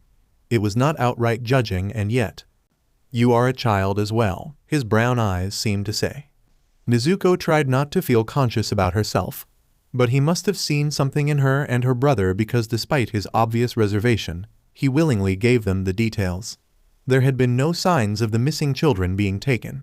What was a common observation was that their slippers were missing, as if they had gone outside of their houses of their own will. In the middle of the night. Apparently, that had been the case with Hitori as well. Even Izumo's favorite red Haori had been missing. She wondered if this was the work of a blood demon technique that Urokodaki had warned her about before. The other night, Hitori paused as if unsure. Izumo mentioned about hearing his mother's voice. His eyes misted a bit as he added before he soldiered on. "But my wife has already been dead for more than a year. He was doing better ever since. So, it was a strange thing for him to say." Uo. Nezuko started to get a bad feeling about this mission. She now had a suspicion as to what was going on. Her intuition buzzed. As the skies had finally darkened, Tanjiro had closed his umbrella and removed his Tengu mask. Under the low lighting, the burgundy color of his eyes stood out enough to mask the slits within them. This was their first mission together. She hadn't seen her brother fight, but she couldn't stop him if he chose to. And that was one of the things that troubled her. Though, once they reached the quieter part of the town, her older brother suddenly tensed as he ran. "Do you smell the demon, Oniai-chan?" she asked as she held her sword at ready, running beside him while he only gave a nod as he continued his pursuit. His nose twitched and his brows kept scrunching up underneath the bandages. For some reason, this demon's smell bothered her brother. She skidded to a stop as Tanjiro abruptly froze where he stood, breathing heavily as the veins on his face bulged and started to peek out from the gaps in his bandages. A growl cut through her thoughts. That was not her brother. Her head snapped to the sound and saw a silhouette of a woman standing on one of the roofs. "I guess my time's up." Instead of an unknown woman's voice, Nezuko froze as she heard a voice which she thought she'd never hear again. Before either of them could react, the demon had jumped to another roof, running away from them. Tanjiro immediately leapt after the woman with Nezuko close behind him. She couldn't help it. She was absolutely shaken. How dare she? Despite what she'd suspected, it was entirely different to be subjected to it. Even with the continuous warning hum of her intuition, she hadn't been prepared at all. It was her mother's voice. Uo. They were led through the forest by the outskirts. "Our rice dough," Tanjiro murmured from beside her, and she couldn't help but stare at him from the corner of her eye incredulously. "Hitori. Shop. Izumo." He forced out in clipped tones, a rumble reverberating from his chest as he breathed out loudly. His eyes were looking ahead at a different direction, and Nezuko couldn't tell what his nose was sensing. But she fully understood what he was trying to tell her. "You think he's still alive?" She couldn't help the surprise and hope that had slipped into her voice, especially when Tanjiro nodded confidently. This was one of the turning points that she'd been wishing she didn't have to decide on. But if she would have to trust anything, it was his instinct to help and protect others. That was another thing that hadn't changed, and that knowledge helped put her heart at ease. "I'll deal with the demon," Nezuko told him determinedly. "You go and save those children," and despite the disquiet shining in his eyes, he nodded back at her. With his sense of smell, he would be able to find them quicker than she would. "Defeat demon," Tanjiro responded. Nezuko had no intention of losing. Whoa. When Nezuko finally caught up to the demon, she'd wasted no time in unleashing the breath of water first form, water surface slice, to go in for the kill. All she'd managed as she surged forward was cut off an arm as the demon desperately flipped to the side and landed a good distance away from her. The other was dressed in a red kimono top with a blue hakama. The female demon had a curtain of flowing gray hair. What was disconcerting about her appearance was that she had no eyes or nose. Her face only comprised of one large mouth with several rows of sharp pointed teeth. "Do you really want to kill me?" The demon's voice had gone subdued, soft, and the way Kai's somberness sounded. "Stop that," Nezuko yelled angrily, feeling goosebumps along her arms. "Stop insulting my mother's memory, be like the water, keep your heart steady." Her mind kept repeating that mantra as her heartbeat quickened in fury. "Is this better than One-chan?" Hanako's voice came out of her mouth next. Nezuko's eyes widened in horror. What the hell was this demon? It was using the voice of the dead against her. She tried not to recall how her mother and sister's blood had splattered the walls of their home, and despite her desperate screams, she'd still watch them die right before her eyes. She would never hear their sweet voices ever again. Takio's, Shiju's, or Rokuda's. And yet, this demon's blood technique was something else entirely. Full focus breathing. Expand your lungs. Increase your blood circulation. Tomioka's voice always had a calming effect on her because he always sounded so unflappable. Right now, she recalled his words as she gripped her sword tightly. The demon's arm was slowly starting to regenerate. Nezuko ran towards the other demon, keeping close. She swung her sword upwards, cutting off the arm again that was starting to form and desperately trying to ignore the demon's screech using her sister's voice. She spun on her heel, relentless in her attack, as she delivered a slash that sliced through a leg. The demon jumped backwards and awkwardly landed on its remaining foot. Nezuko's eyes narrowed. Crouching low, her hand picked up one of the fallen branches and advanced forward once again. "What are you?" The demon still continued to speak in Hanako's voice as she tried to make a swipe for the demon slayer's face, but Nezuko merely shifted to the side before mercilessly stabbing the branch through her mouth. She didn't let the blood-curdling scream get to her this time. Just as her sword was about to reach the demon's neck, however, a mouth had materialized there and spoke. Nezuko felt her body freeze for a second at the voice. Please stop," Rokuda's voice cried out. It was only that second that the demon needed to kick her away. Nezuko lightly landed on her feet. Despite that, she felt the heat converging on her as a familiar anger made itself known. Enough. This demon had insulted her family's memory for the final time. She would no longer tolerate this disrespect. Nezuko gritted her teeth, her eyes blown wide in her anger as the air vibrated from the force of her fury. "You, shut up. Stop talking," she coldly bit out. The arm that she'd cut off twice had already started to regenerate again. Before the other demon could react, Nezuko had already reached her side. This time, when she used the first form of the breath of water again, her blade did not miss. Nezuko still felt that simmering anger boiling underneath her skin as she watched its head get separated from its body. However, something strange happened. Her intuition was warning her. Instead of disintegrating, the body opened its kimono top and revealed a truly horrifying sight. An even bigger mouth with more rows of sharp teeth by its torso. "Try again." It spoke using Tanjiro's voice. "Can't sleep?" A deep voice cut through his thoughts and Tanjiro's head snapped to Jiwoo, who was already seating himself beside the demon by the Ingawa. It had already been 5 days since the man had started training his sister. He trusted that the other had her best interest at heart, but even so. While it had been daunting to see Nezuko get beat up like that again on almost a daily basis, it had also been amazing how much she just kept standing back up, picking herself up, over and over. Not because she had to, but because it had been the normal thing for her to do. Even back with Urokodaki and Sabito, Nezuko only pushed herself up, took a stance, and fought again. Like giving up was not even an option for her. He remembered those times when she usually cried herself to sleep. Those were the days when she just started training under Urokodaki. Her scent had been encompassed by longing and grief. Their family's deaths had still been too fresh. But the most prominent of all her emotions on most nights back then was her frustration. Frustration at her lack of strength. Frustration at her failures. Frustration at their situation. Still, every time he woke up, those frustrations slowly shifted into another. Determination. All born from Nezuko's hidden strength, bearing all of those burdens with gritted teeth, enduring and persisting. Even now, Tanjiro had smelled it from her after every battle with Jiu. This time was different, because Nezuko had changed. Her scent had changed. There was a grace to her movements that hadn't been quite as polished the last time he'd seen her. Her eyes had gained a hard edge to them, red orbs smoldering with a purpose. What stood out to him was her confidence behind every move, every blow she delivered, no matter if it didn't hit her opponent. She had grown so strong, he noted with amazement.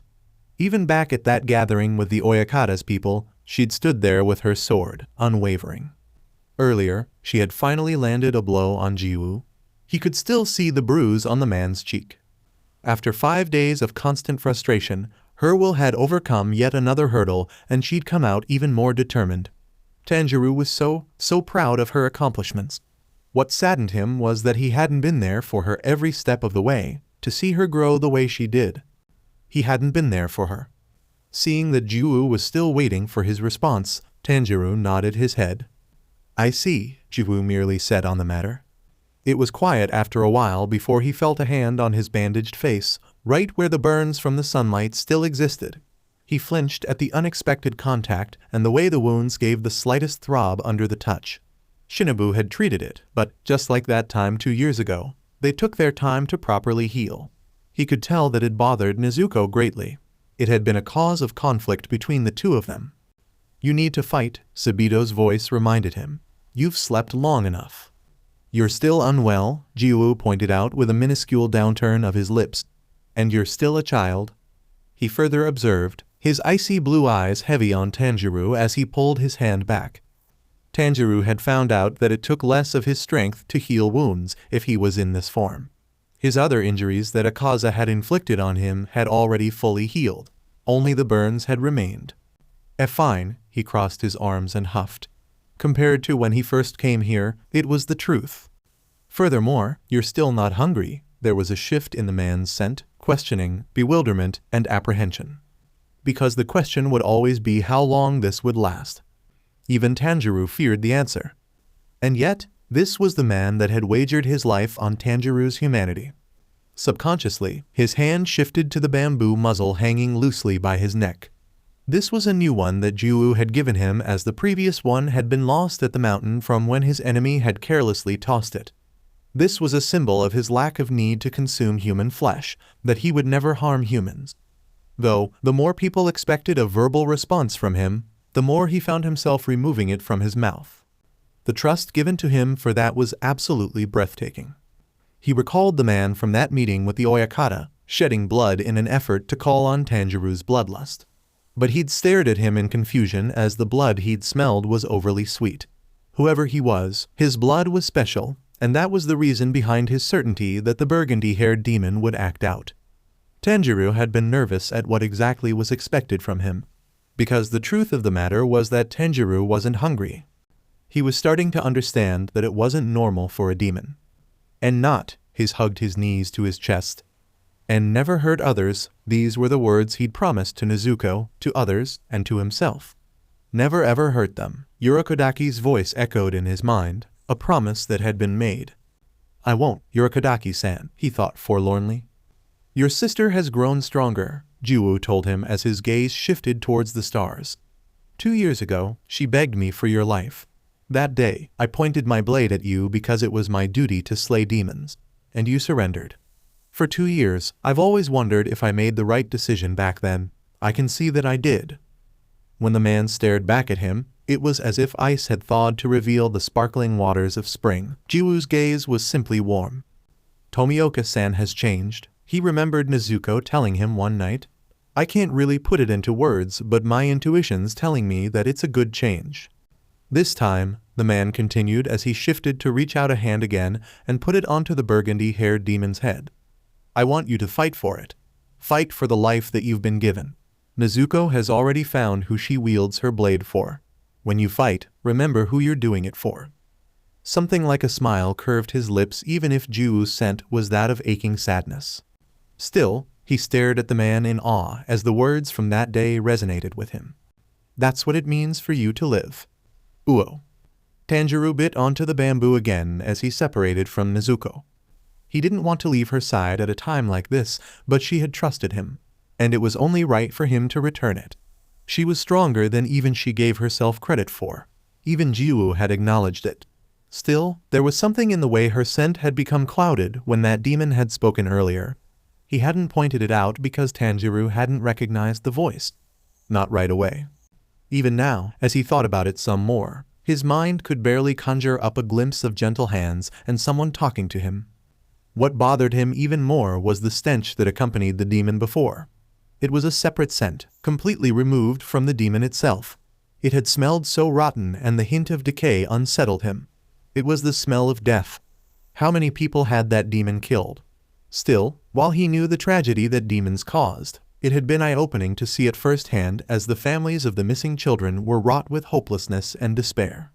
After having spent the majority of their evening with Hattori Shinji, the smell of flour and red bean paste had stuck to him. The demon still had Hattori's son because he'd been able to catch a whiff it along with a human scent in the forest when they were running after that demon.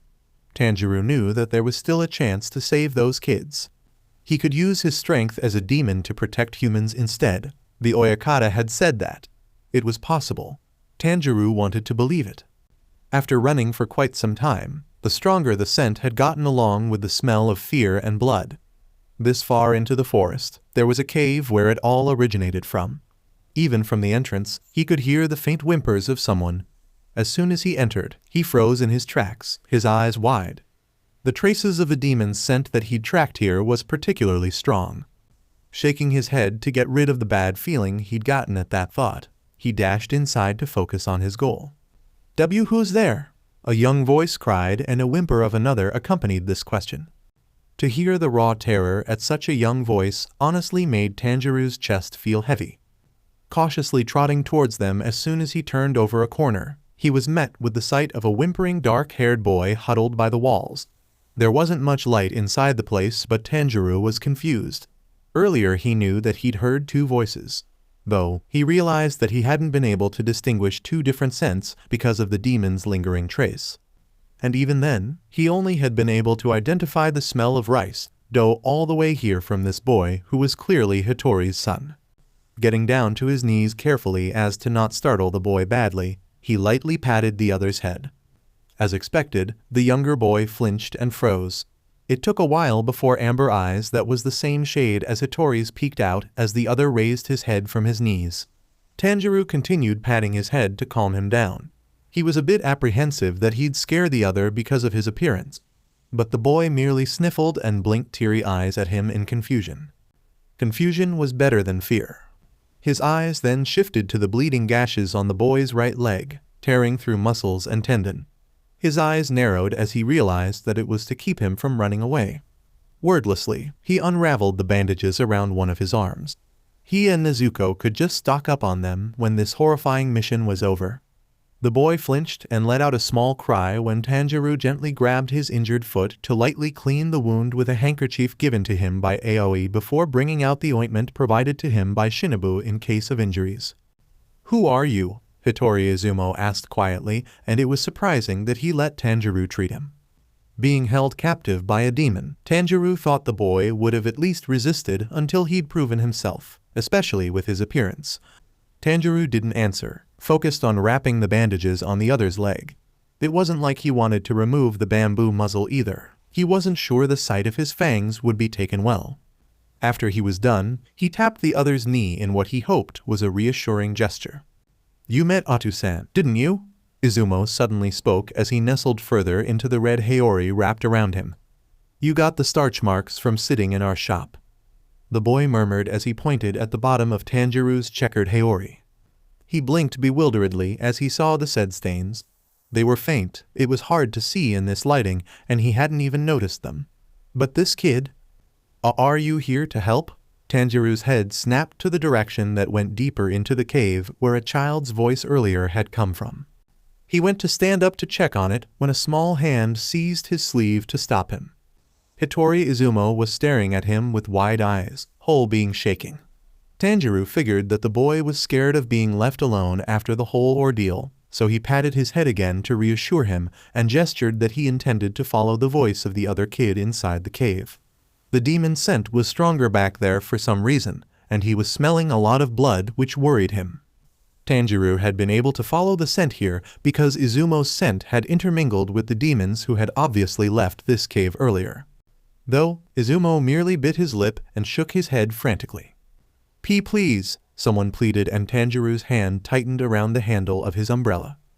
"Why you can't," Izumo finally cut in, voice toned down into a whisper as his hand clenched the burgundy-haired demon's sleeve. "They're all dead. It ate my chan a while ago. I'm supposed to be next. It's been calling out to me, but the other seemed agitated. It didn't even care that I came this close to the entrance." His complexion suddenly went pale as his eyes snapped to the opening of the cave, as if just by mentioning it, said monster would suddenly make an appearance. Tanjiro's brows furrowed and he shook with indecision.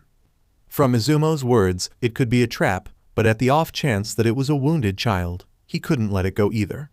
The smell of blood and demon was a sharp sting to his nose. This close to it, other scents beyond that dark corner was almost indistinguishable. He shifted his blue scarf to cover the lower half of his face as his mouth relinquished its hold on the bamboo muzzle. He ruffled the younger boy's dark locks. For a moment, Izumo's face had overlapped with another dark-haired boy's, staring back at him with burgundy orbs, expression worried. "Who are you?" "W won't let anything." His lips curled as he tried to inject as much promise into his voice. "Happen to you?" he said both to Izumo and to the image. The boy wasn't convinced. It was obvious from the fear still reflected in his amber orbs, but he'd released his tight grip on Tanjiro's sleeve wordlessly. "You'll come back?" Izumo asked quietly, holding out his pinky finger. He couldn't bring the boy with him in case it was indeed a trap. Tanjiro felt his gaze soften as he linked his own finger with the other's. He'd seen Shinobu do it with Inosuke back at the butterfly estate. If he remembered correctly, she'd called it. "It's a pinky promise," the younger boy gave a small smile. Ooh. The smell of blood was overwhelming this far deeper into the cave. Blood stained the walls. There were several weaker scents that spoke of other humans who'd been brought here. It was unlike Izumo's scent that still emitted strongly of life. Tanjiro's heart sank as he caught a whiff of that foul smell the demon had been giving off. It was getting stronger along with the smell of human flesh and muscles, raw and gruesome. It sickened him when he understood that this was the place where the demon ate those children. He paused in his step as he realized that he caught no sign of human life, finally able to confirm it with his nose. Something wasn't right because then... Are you still there?" The voice from earlier spoke again, seeming to echo in the silence of the cave. Nezuko was fighting the demon. Then what was with this scent that kept getting stronger? Tanjiro couldn't turn back at this point. He didn't have Nezuko's sixth sense, but his nose could identify the smell of danger. He'd assumed previously that the demon's scent had merely been lingering here because his sister had been pursuing it outside. Yet, the concentrated smell told him that the demon was here. It was confusing. Hello, it called again. Shaking his head, he steeled himself and carried on to see over a cluster of rocks. He froze, eyes wide as he saw a snake-like creature curled by the end of the cave. It was technically a large mass of long muscle with numerous mouths spread across it. Though, what horrified him was the sight of several small limbs being chewed on. There was no living child here. No more. He and Nezuko were too late as he heard a particularly vicious crunch from one of the mouths. A small pair of lips were moving by its tail end. Are you here to help me?" It was the voice of a young girl. The moment Tanjiro finally stepped out was when he'd gotten an entirely different reaction because the entire thing screeched. He covered his ears at the blood-curdling screams. Too many voices speaking all at once. It was an ear-splitting sound and his ears were literally ringing. He jumped to avoid as the demon suddenly slithered forward towards him, scaling the walls as it carried the deafening noise with it. Though, he realized where it was going, so he went after it with a dropkick. However, a mouth had materialized there and caught his ankle. He growled as it pierced through skin, stabbing it with the tip of his umbrella before it could tear off his flesh. The shriek was harsher than the first. He staggered back as the mouth released him, careful not to put too much pressure on that leg. "Boy," the demon suddenly spoke, all of the mouths moving with several voices in tandem. "This is now my territory. I don't share hunting grounds." It was unnerving to say the least, and he watched as the creature's muscles shifted and distorted until a woman, not unlike the demon that Nezuko had been chasing, formed. Multiple mouths were scattered across her skin and a pair of pitch-black eyes stared from her face. "You killed," he clenched his hands in anger, taking a menacing step forward. "Those kids," he snarled as the smell of blood continued to reek. Those lives that had been lost wouldn't ever return. He remembered now. The boy he'd recalled earlier, that was Takeo. He and Nezuko had buried him, along with other younger kids named Hanako, Chihiro, and Rokuta together with their mother. Nezuko's tears continued to fall as shaky fingers carried on digging into the soil. Tanjiro had been the one to close the eyes of Takeo, burgundy eyes hollow in death. At the time, everything had seemed so hazy, it had been like a dream. "Sweet dreams," Nezuko had choked out as she caressed each of their faces lovingly. "One-chan and Oni-chan loves you very much." For the last time. He swung his umbrella towards the demon's head. Her eyes widened as it connected, sending her slamming into a wall. However, she hastily scrambled to her feet and ran. Tanjiro chased after her with a vengeance. His ankle stung, but it was nothing in the face of his determination to hunt down this monster. As they got nearer to the entrance, his eyes widened as he realized that he'd left Izumo there. Growls reverberated from his chest, fear beginning to settle in. He needed to make it. He was. "Tanjiro, breathe." The embers of a memory danced in his eyes. Breathing through clenched teeth, he took a long leap in order to swing his umbrella towards the demon. "Concentrate, concentrate." The demon slammed down onto the ground from the force, and he immediately leapt off of her when the mouths tried to bite him. He had to get Izumo out of here. Rushing forward, he eventually reached the corner near the cave's opening and was relieved to see that the younger boy was still huddled where he'd left him earlier. It had been a risk to leave him, especially now that he knew there was a second demon. There could have been a third one for all he knew and could have killed the boy while he'd been distracted. The boy perked up when he heard Tanjiro's approach. "Oni-san, you're back." Izumo sounded so relieved. "Out," Tanjiro spoke through clenched teeth as he scooped the injured boy in his arms. "Sorry for leaving you. I am so sorry." Thankfully, the other didn't protest, but he paled upon seeing something over Tanjiro's shoulder. Staggering to his feet, he didn't waste any time to stop and stare before dashing out of the cave. His priority here was to save the children, and he'd been too late. Tanjiro would never let anything happen to this boy. "She's following us," the boy cried out as his hands clenched onto the burgundy-haired demon's checkered haori. He could tell by the scent. The moment they got out of the cave, however, Tanjiro had to rapidly duck and land sharply on his knees as something came flying right over their heads. "Oni-chan, get back." "Uo." "Try again." Nezuko's eyes widened. She'd been under the impression that this demon was using the voices of dead people. But she was 100% certain that her brother was very much alive. It spoke much more smoothly than her brother did right now. Still, her intuition was blaring because there was something wrong. She'd already cut the head off, but the body and the head were not disintegrating like the others did. Now, seeing the larger mouth with numerous sets of teeth, Nezuko realized that it could only either mean that she was now looking at the real head of the demon or this wasn't the demon's true form. There was only one way to find out. Though, she paused as its arm and leg regenerated much quicker than before. "What is going on?" She pursed her lips, her anger still festering. It didn't matter because she needed to end this demon right now before it could speak again. Nezuko surged forward and swung her blade towards the demon's waist, just below the mouth. However, the large mouth by its torso merely moved down in position and its teeth caught her blade. Her eyes widened before she shifted her momentum and pushed all her weight to the side, successfully pulling out her blade. She grunted as the demon aimed a roundhouse kick towards her head, and she landed on the ground rather clumsily to dodge. Rolling away immediately to recover just like the way Urokodaki had taught her, Nezuko tightened her hold on the handle of her sword as she stood up.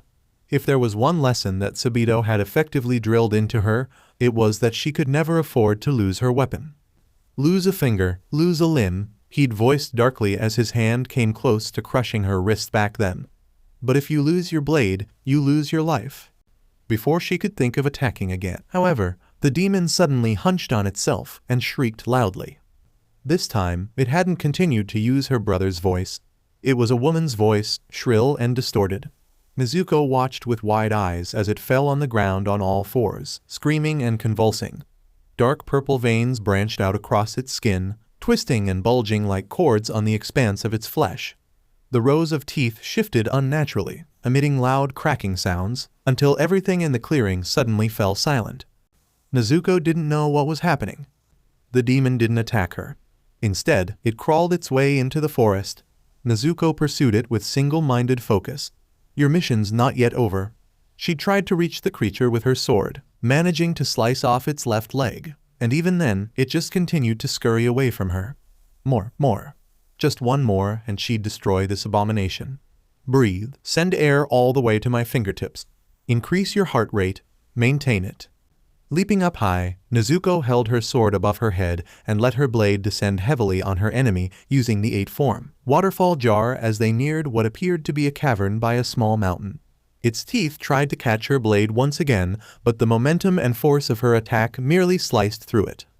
The demon gave off one loud screech as blood splattered onto the ground, desperately crawling away from her despite how she'd cut it in half. This is not its true form. Her hand clenched around the handle of her weapon as she saw Tanjiro jump out of the opening, carrying someone in his arms. There was no time to warn him about the incoming demon.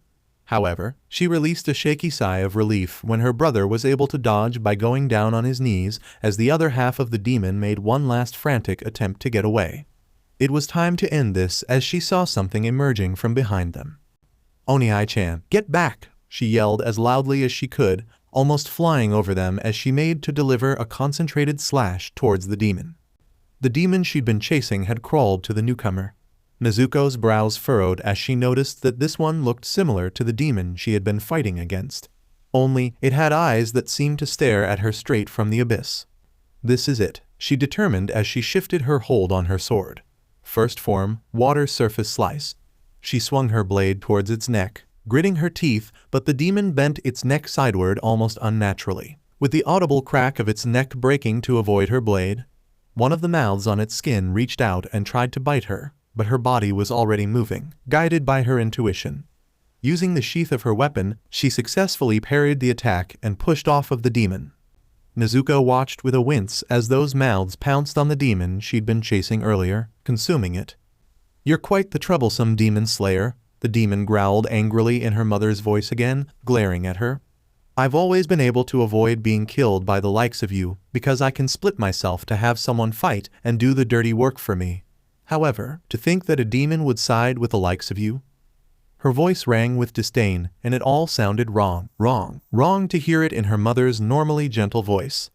"So what? You use the voices of dead people?" she taunted, omitting the fact that it had used her older brother's voice earlier. "No, even better," it continued delightedly. "What you hear are the voices of people that your heart misses the most." The demon then laughed. "Children are more susceptible to succumb to this feeling than adults are.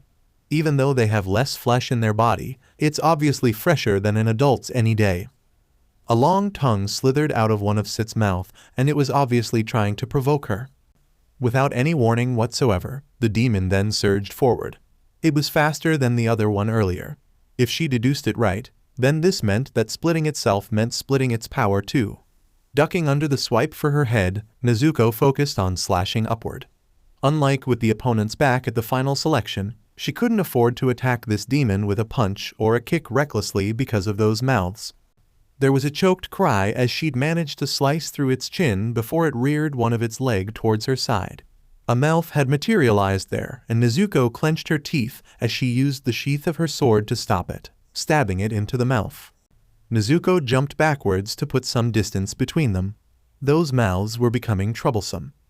Running away? It spoke using Shijuru's voice this time, mocking, as it jumped after her and obviously not willing to let up. Stop it. Stop it. Before her heart could become clouded again by anger, she met Tanjiro's worried eyes over the demon's shoulder. She saw his hand move.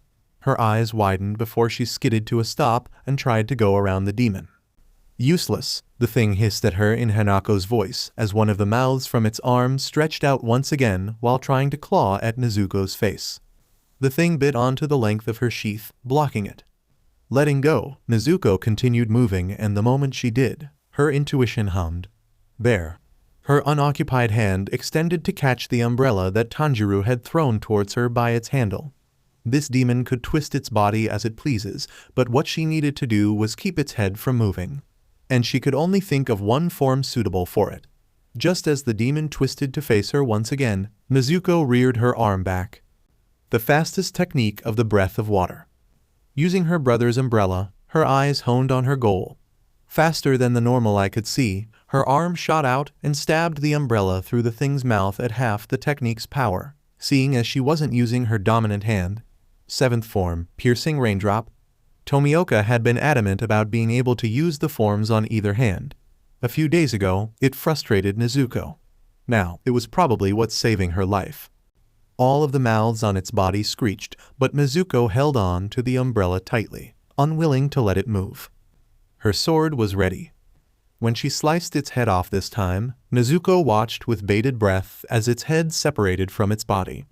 Is it over? The demon finally started disintegrating. Ooh. Upon checking the cave more thoroughly as the sun rose, Nezuko had been distraught that they hadn't managed to save the other children. The demon had even disposed of their belongings, and all she could give back to the worried families was the news of their child's death. It was absolutely heartbreaking. Coming out of the cave, Tanjiro was already wearing his Tengu mask and scarf once again, umbrella held high over his head while still carrying Izumo in his arms. The boy had finally fallen asleep.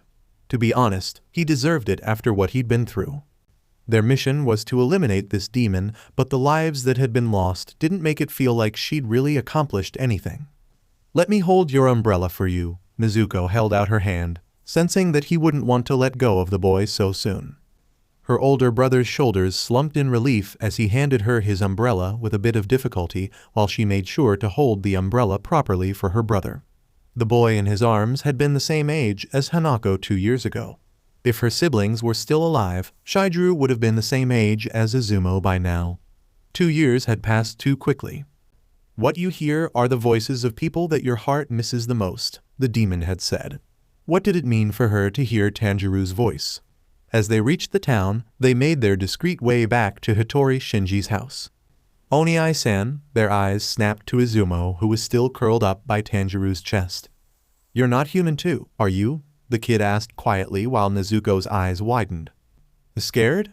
Tanjiro merely questioned, his gait unfaltering. To her surprise, Izumo shook his head and even reached out a small hand to clutch onto her older brother's checkered haori. Nezuko kept quiet, reminded of that day 2 years ago when she'd done the same thing as he carried her through the snow where Tomioka had found them. She'd always known that her older brother was good with children as their younger siblings practically adore him, as well as the other children back in their town. To see it from him now even as a demon, something twisted painfully in Nezuko. I have good eyes, Izumo insisted. How can I ever be scared of you? Uo.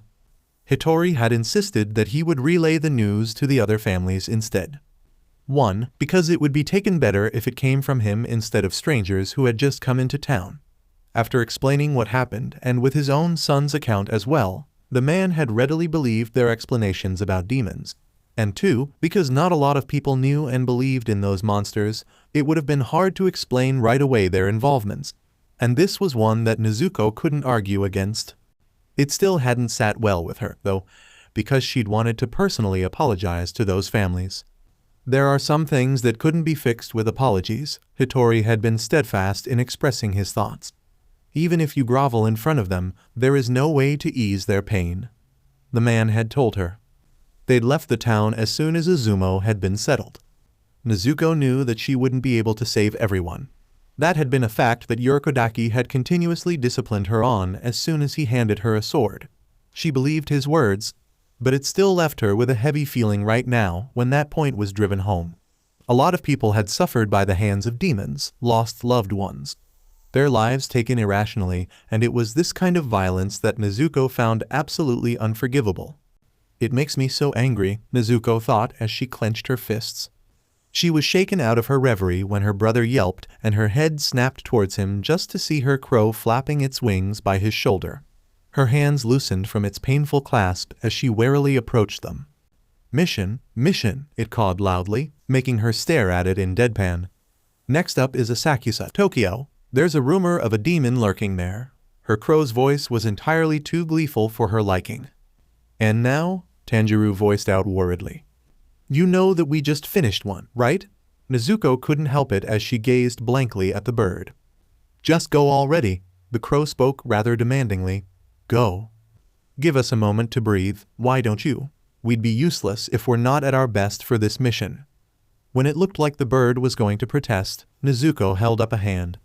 We'll be taking it, of course. Just don't harass us about it, okay? Or I'm going to follow after Inosuke's example. She calmly threatened because, after what happened today, she wasn't in the mood to be talked on like that.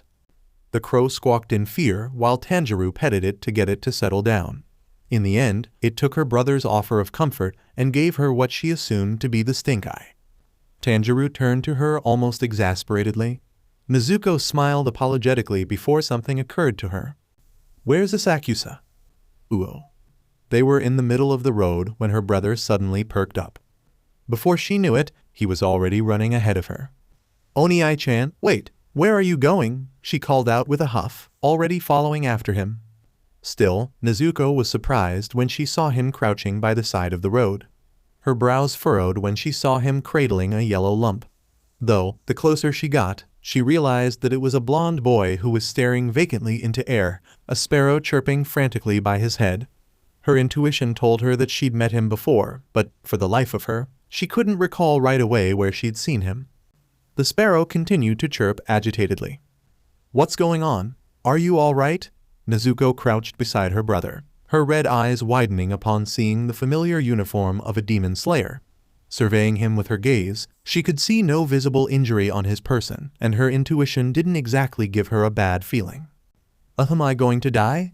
His voice was hoarse as he weakly reached out a hand to her brother.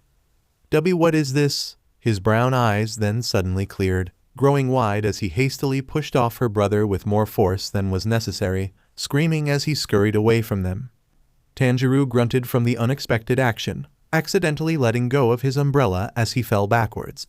Nezuko gasped as she hastily scrambled to right it for him while he hissed and curled on himself when the sunlight had reached him.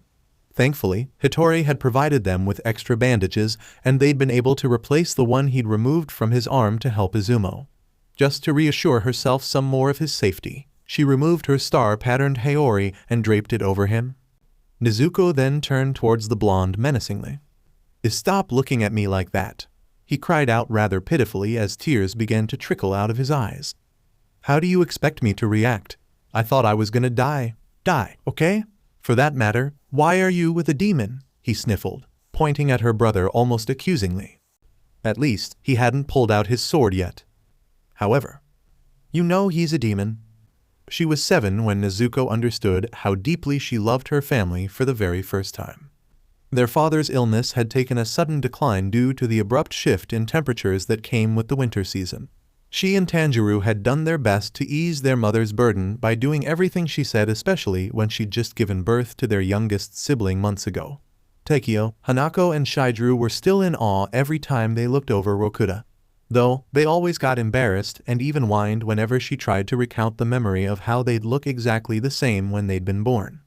It confused her because she'd found her every younger sibling's blotchy and chubby face to be adorable.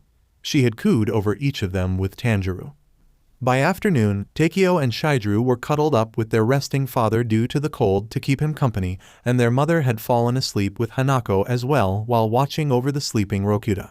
Nezuko had been bundled up by the Ingawa, practicing the stitches that her mother had taught her. After witnessing Kai's sleepless nights as she painstakingly patched up their Haori in preparation for winter, Nezuko had thought it was simple enough for her and wanted to help. Though, in reality, her tiny hands were still clumsy and the cold didn't make it any easier for her fingers. Her brows furrowed. At the very least, she'd wanted to learn how to make stitches of stars for her mother's Haori to make it prettier or add colorful flowers into the hem of Hanako's sleeves because it would make her younger sister happy. There was an itch in her chest at the possibility that she might not be good at this. "Ah, Nezuko, that's pretty," a familiar voice chirped behind her. She pouted. "You're just saying that, Onii-chan," Nezuko huffed as she looked over her shoulder to stare at her frowning older brother. "But it is," Tanjiro insisted as he sat beside her. "That's a butterfly, right?" He beamed as he gently took the practice cloth from her hands, tracing the crude pattern with a finger. Despite herself, her face warmed in satisfaction. "It is," she happily agreed before her grin fell short. "But it's still not pretty as Ka-chan's," she lamented sullenly. "Just continue practicing, and before you know it, you'll be the one patching up our clothes next time," he assured rather confidently, and Nezuko admired how he could claim that with certainty as if it was that simple. But then again, this was her older brother who was practically an unstoppable force. Their father had called him stubborn, just like their mother, but he'd said it with such a fond smile that she could only deduce that it wasn't a bad thing. Still, she remained unconvinced. It must have shown in her expression because, the next thing she knew, Tanjiro was scrambling up to go somewhere. He was already scampering outside the room as quietly as he could before she could say anything. While waiting for whatever her brother had thought up, Nezuko set out in placing back the sewing supplies that their mother had lent her, making sure that there weren't any stray needles left on the floorboards for anyone to accidentally step on. After feeling no immediate danger was left for her siblings, Nezuko went back on huddling by herself by the Ingawa. When Tanjiro finally came back, he was balancing one of their tray tables which they usually used for their meals as he made his way to her very carefully. Nezuko was confused, though, the moment he'd set it down by the Ingawa, her eyes widened when she saw a bowl of leftover rice from lunch, a bowl of water, and the jar of salt and a saucer containing some nori. Their mother usually let him cook and watch over the rice ever since he finally learned how. Today had been one of those days. "We're gonna make onigiri," he declared excitedly in a rather quieter voice, mindful of their sleeping family. "I already know how to make those," Nezuko protested, just as quiet. "And besides, the rice is already cold," she pointed out. "Does it matter?" Tanjiro snickered under his breath as he dipped his hands into the bowl of water. "We're still going to make it." She found it hard to ignore his enthusiasm, and because it always made her happy when her older brother was happy, Nezuko did as she was told. After washing their hands and sprinkling them with salt, they went on to mold the rice. Sometimes, her older brother confused her. "You remember when we sometimes had to eat burnt rice for dinner last year?" he asked her out of the blue as he shaped the rice in his tiny hands into a triangular shape. Nezuko couldn't help it, she giggled. Especially when her brother sent her a betrayed look. Of course, Takeo always complained about it. She tried to stifle her laughter, but it was so hard in the face of Tanjiro's obvious embarrassment. "Ka-chan thought that cooking maybe just wasn't for you. But you insisted on trying again and again. Everyone supported Onii-chan, even if we have to eat burnt rice for it." Her amusement fell short as her lips curved into a fond smile. "But Onii-chan was great, Nechem. You even got it right before my birthday." "I wasn't good at it right away," he reminded as he grabbed one of Nori's sheets from the saucer to wrap around his molded rice. "I didn't give up because that's what we can only do. Keep trying until we find a way that makes it possible for us. So Nezuko shouldn't be angry," Tanjiro said with a small smile. "I'm not," she protested with a purse of her lips, grabbing Nori for herself too to wrap around hers. "I just want to be able to do good stitches too. It's just so hard." There was that itch in her chest again. And you'll do that, you just have to work harder than anyone else. He grinned at her as he handed her his finished rice ball. You really think so? Hope fluttered in her chest like fire. Of course, Tanjiro smiled brightly at her, and it felt like everything was going to be fine because her brother had said so. He always had that power to make everything better. Even now, that itch was still there, but it was easier to ignore now in the face of his unfaltering belief in her. When put like that, it felt like she could do anything. Taking a bite of the onigiri he made, her eyes widened in surprise. Just to be sure, she bit off the rice ball she made too. We used the same rice, and I know I followed everything you did right, Nezuko found herself mournfully saying as she bit into the rice ball he made again. But Onii-chan's onigiri is always tastier. I thought we did this to make me feel better. There was no heat behind her words as she said this, though. It's because I made it for Nezuko, he beamed proudly as he grabbed what she made from her hand despite her protests. I know you like your onigiri saltier. When I think about how I'm doing it for the people I love, how can I ever think of giving up? With that, he bit into his own half-eaten rice ball. He hummed in delight as he finished his food in fewer bites, while her chest felt too warm as she watched him. People you love? She tilted her head. Tanjiro brightened with a small laugh. The next year, she had sewn up Takio's torn haori and had finally been able to stitch flowers into the sleeves of Hanako's kimono, the same blossoms she admired every summer. Nezuko was so proud of her work. Not because it was perfect, like she'd wanted, but because of the utter delight on her younger siblings' faces at that moment. I made them happy. Her heart felt so full that she could burst. Thanks, One-chan, Takio had tackled her in his excitement. So pretty, Hanako squealed as she twirled around in her kimono, showing off the patterns on her sleeves. Pretty. She then ran and joined Takio in hugging her while Shizuru trotted to them and joined as well, giggling muffled as he buried his face on Nezuko's back. Can I get snowflakes on mine? Her younger brother then asked, turning hopeful eyes to her. Oh, I want to learn how to do that too, Hanako put in as well. Hey, I asked her first. Takio's head snapped to their sister, and before they can dissolve into an argument, Nezuko simply wrapped her arms around them, laughing. All the while, that warm feeling was still tingling down to her fingertips. Their mother had patiently guided her throughout the year with her needlework, and her older brother was there to cheer her on, letting her stitch patterns into the sleeves of his kimono as practice, while their father always told her how proud of her he was. For the people she loved, how could she ever think she couldn't do it? Uo. Of course, I do. The blonde flailed wildly in response to her question. Why are you even traveling with one? He cried rather pitifully as he hunched away from them. He's my older brother. Nezuko made sure to inject steel into her words as she properly stood up. My name is Kamado Nezuko, and that demon you just pushed is Tanjiro. Who are you anyway? Have we met?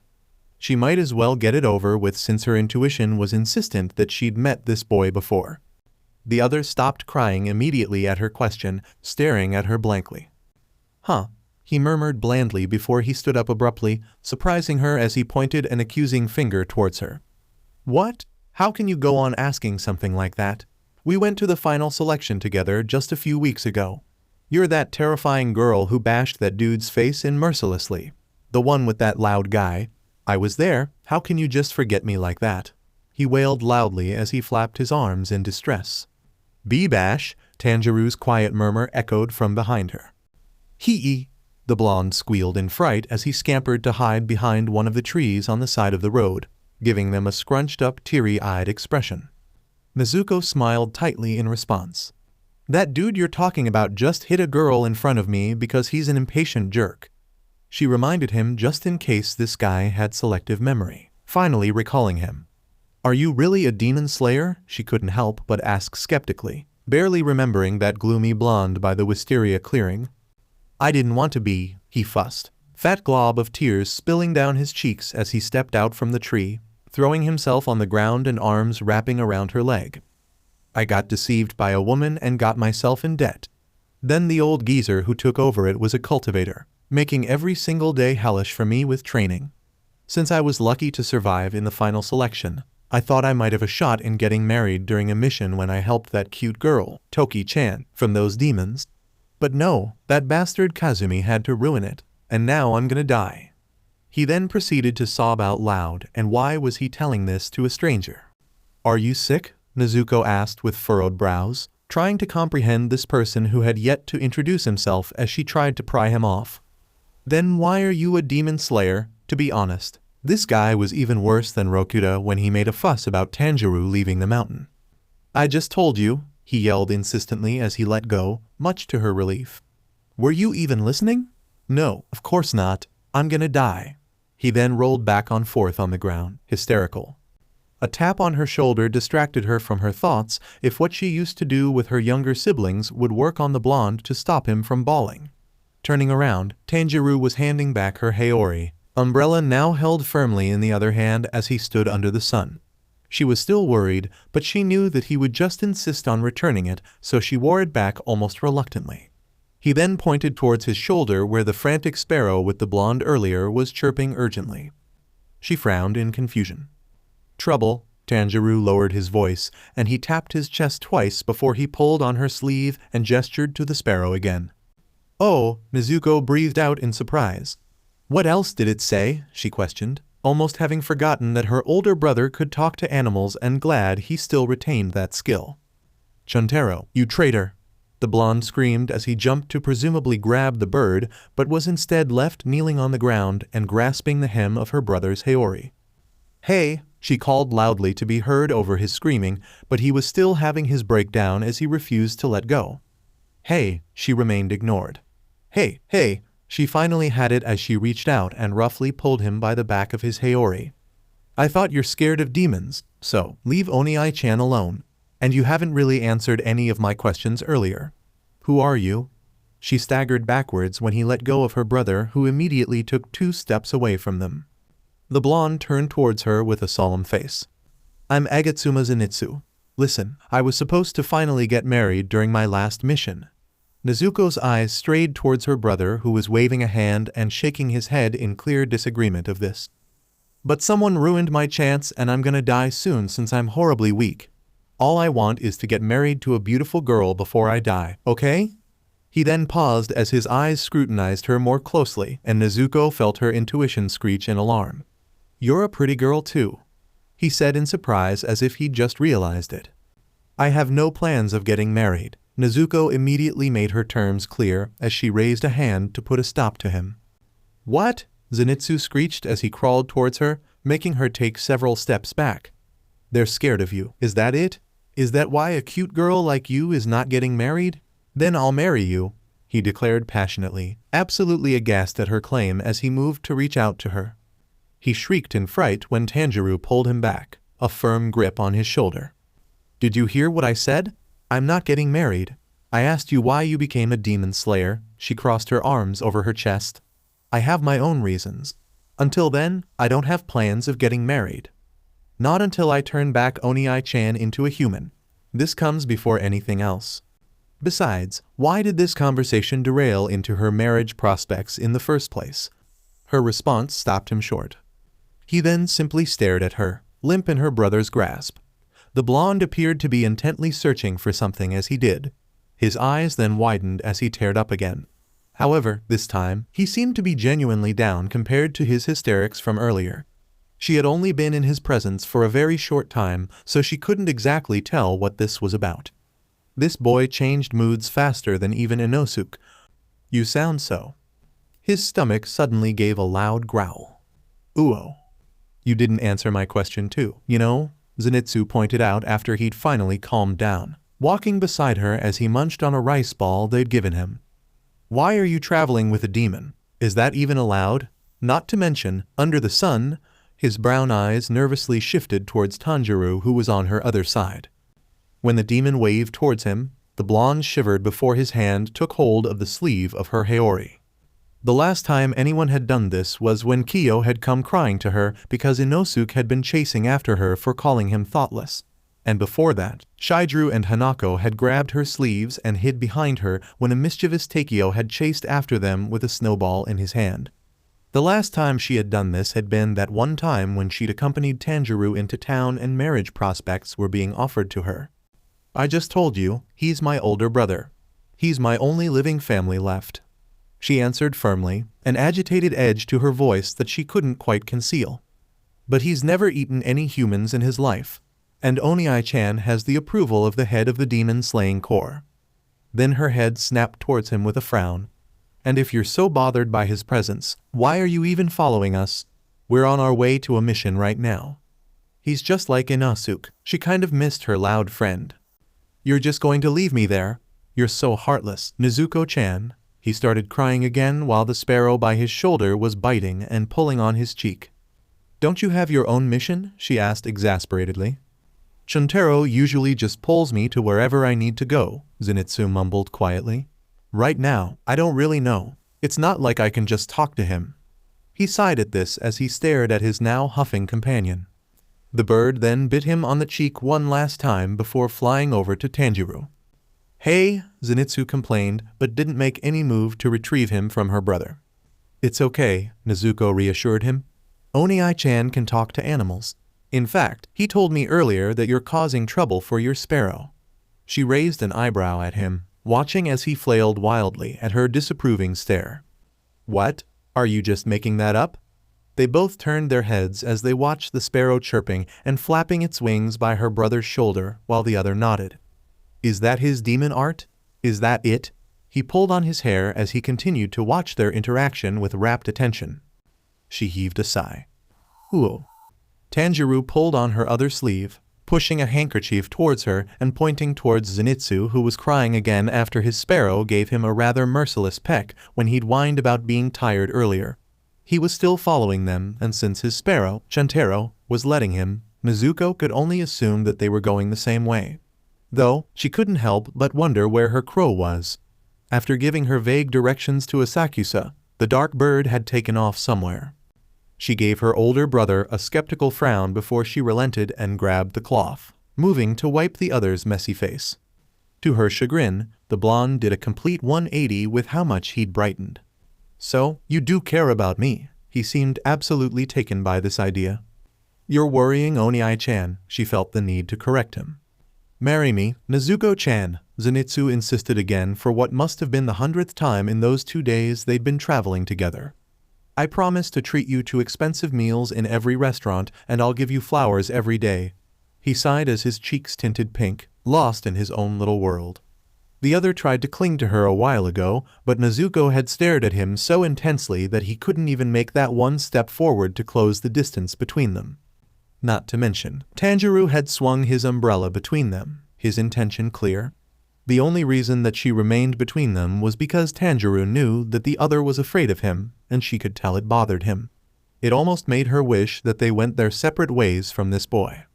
Nezuko stopped in the middle of the road. It was already dark out. What's my favorite food? She questioned abruptly. Huh? He jumped in surprise, staring at her in disbelief but offered no answer in response.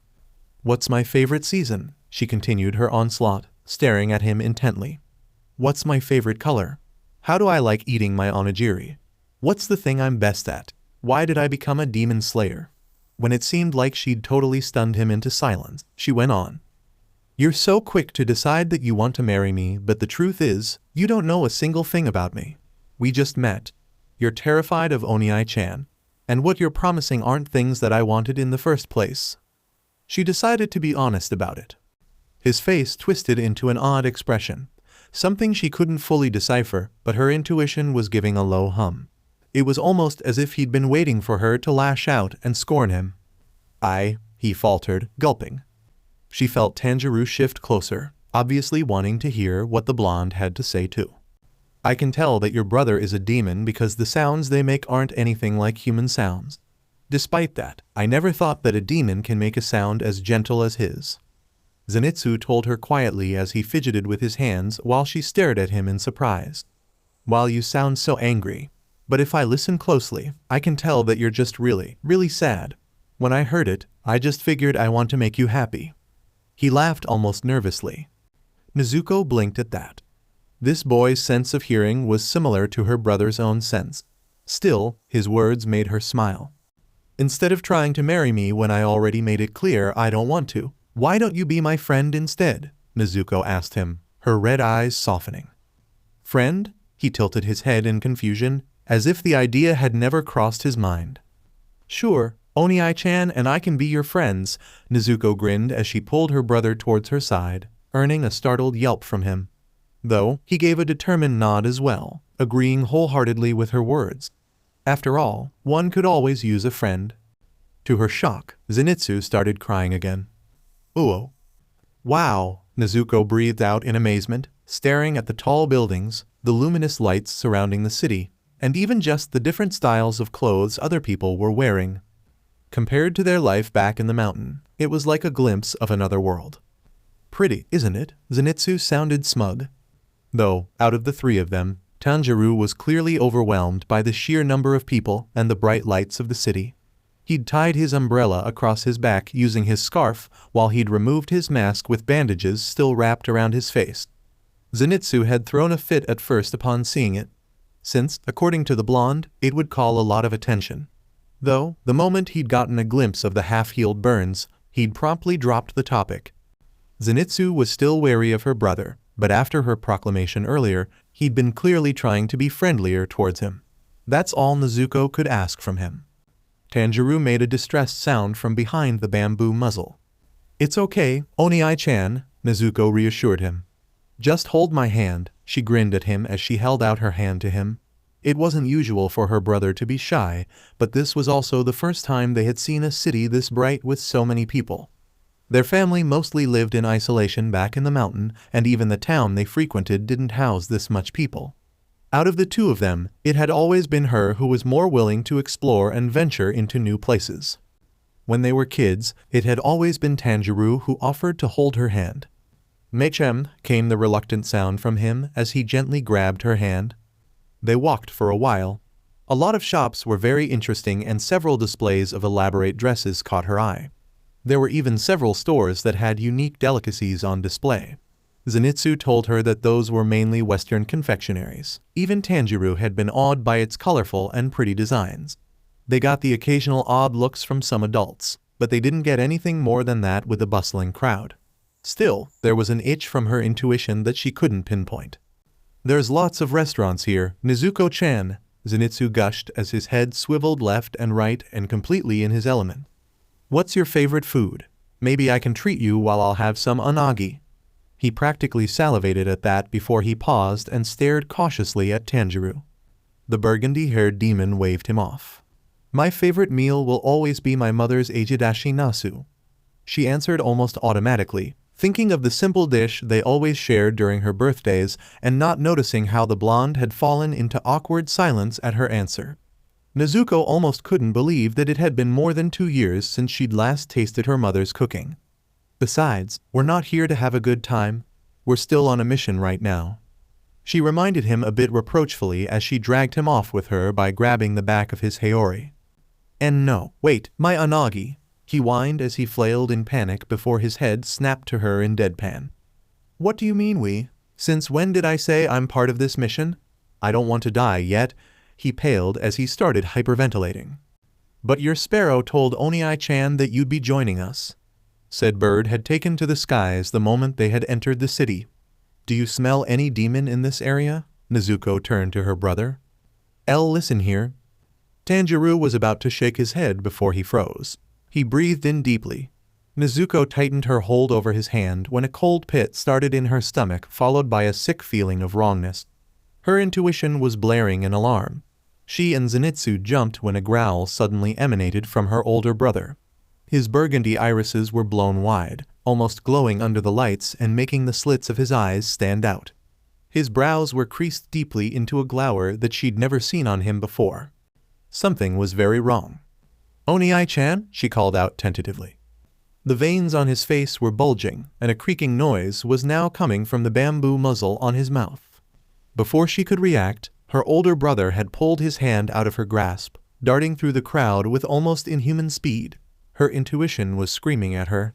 Something was very, very wrong. "Oni-chan," she yelled desperately as she chased after him. "Uo." She tossed a harried apology to every person she bumped into, very careful not to lose sight of her brother's back. She could hear Zenitsu's clumsy apologies as he ran after her. Whatever scent Tanjiro had gotten, it had him unusually agitated. It had been the first time she'd truly seen him angry as a demon. He looked entirely different. She stopped abruptly as someone grabbed her hand, halting her chase. "What are you doing? We're gonna lose him," Nezuko gritted out. "I can follow his sound for you," the blonde frantically reasoned as he stared at her imploringly. "There's something you need to know first," Zenitsu insisted urgently. "What could be more important than following Onii-chan right now?" She glared at him angrily as she yanked her hand out of his grip. "I'm telling you, whatever that sound is, it's louder right now than his gentle sound," Zenitsu yelled out, clenching his fists by his side, stunning her. "I'm afraid of Tanjiro because he has two separate sounds, okay? His sound as a demon is the gentlest sound I've ever heard of anyone, even in humans. But underneath that is a grating noise I can't ignore, Nezuko-chan." He seemed to be on the verge of tears as he said this. That sense of something was wrong got stronger. There was no time to think hard on his words, not yet. "Then the more reason to catch up to him," she merely said before grabbing his hand and ran. "Where is he?" She refused to acknowledge the apprehension in her voice, be like the water. But how could she when her brother was involved? The most important person in her world right now. "Turn left at that corner," the blonde directed. Uo. When they finally caught up to him, they found him standing in front of a man out with his family. At first, Nezuko was worried about what he's going to do after Zenitsu's revelation. She'd always thought about how he'd retained his kind nature as a demon. Urokodaki had explained to her that most humans who got turned usually lost their human reasoning. But her brother had been an exception, for some reason. Still, she hadn't fully understood what Zenitsu really meant, but she knew instinctively that it was bad. Red eyes stared fixatedly at her brother's hands, the way the bandages had come loose and how he was flexing his claws out as if he was prepared to tear someone apart. There were too many people. "Onii-chan, you can't. When they reached his side, Nezuko's world stopped as soon as her eyes landed on that man. What the hell is this sound?" Zenitsu's faint, horrified voice came from her left. He might be wearing different clothes and a slightly different look on him, but his plum red eyes would always stay in her memory. "Mother, Hanako, please wake up, don't leave me alone. Takeo, Shidru, Rokura, sorry One-chan couldn't save you." Her hand shook before her right hand automatically sought out the hilt of her blade. Her skin felt like it was burning, heartbeat unusually loud in her ears. She needed to kill him. She had trained for this moment. "Do you know these children, dear?" the woman beside the man asked worriedly, eyes straying to Tanjiro's form nervously. "Are they demons too? But they don't seem like one. What is going on?" "Not at all." That same voice from 2 years ago made her tremble from sheer anger. "I've never seen them in my life. Maybe they've mistaken me for someone else," he spoke nonchalantly, as if he hadn't just killed her mother, Takeo, Hanako, Shidru, and Rokita all those years ago. For the past 2 years, she had despaired about her helplessness during that time, and how this monster continued to live freely after having committed something unforgivable. This was the murderer of her family. "How dare you? How dare you?" Nezuko hissed in fury, tears welling up in her eyes almost against her will. The man didn't answer. His eyes shifted sharply towards her brother, who was now outright snarling, making other people around them back away in fright. The burgundy-haired demon's bandages around his face had come loose as well, revealing the burns that infected his skin. The veins around his neck were bulging and throbbing as his nails lengthened and became sharper, while dark web-like veins had started to stretch out across his face and the whites of his eyes. Right now, Tanjiro looked more like a demon than the man standing in front of her. "Underneath that is a grating noise I can't ignore, Nezuko-chan."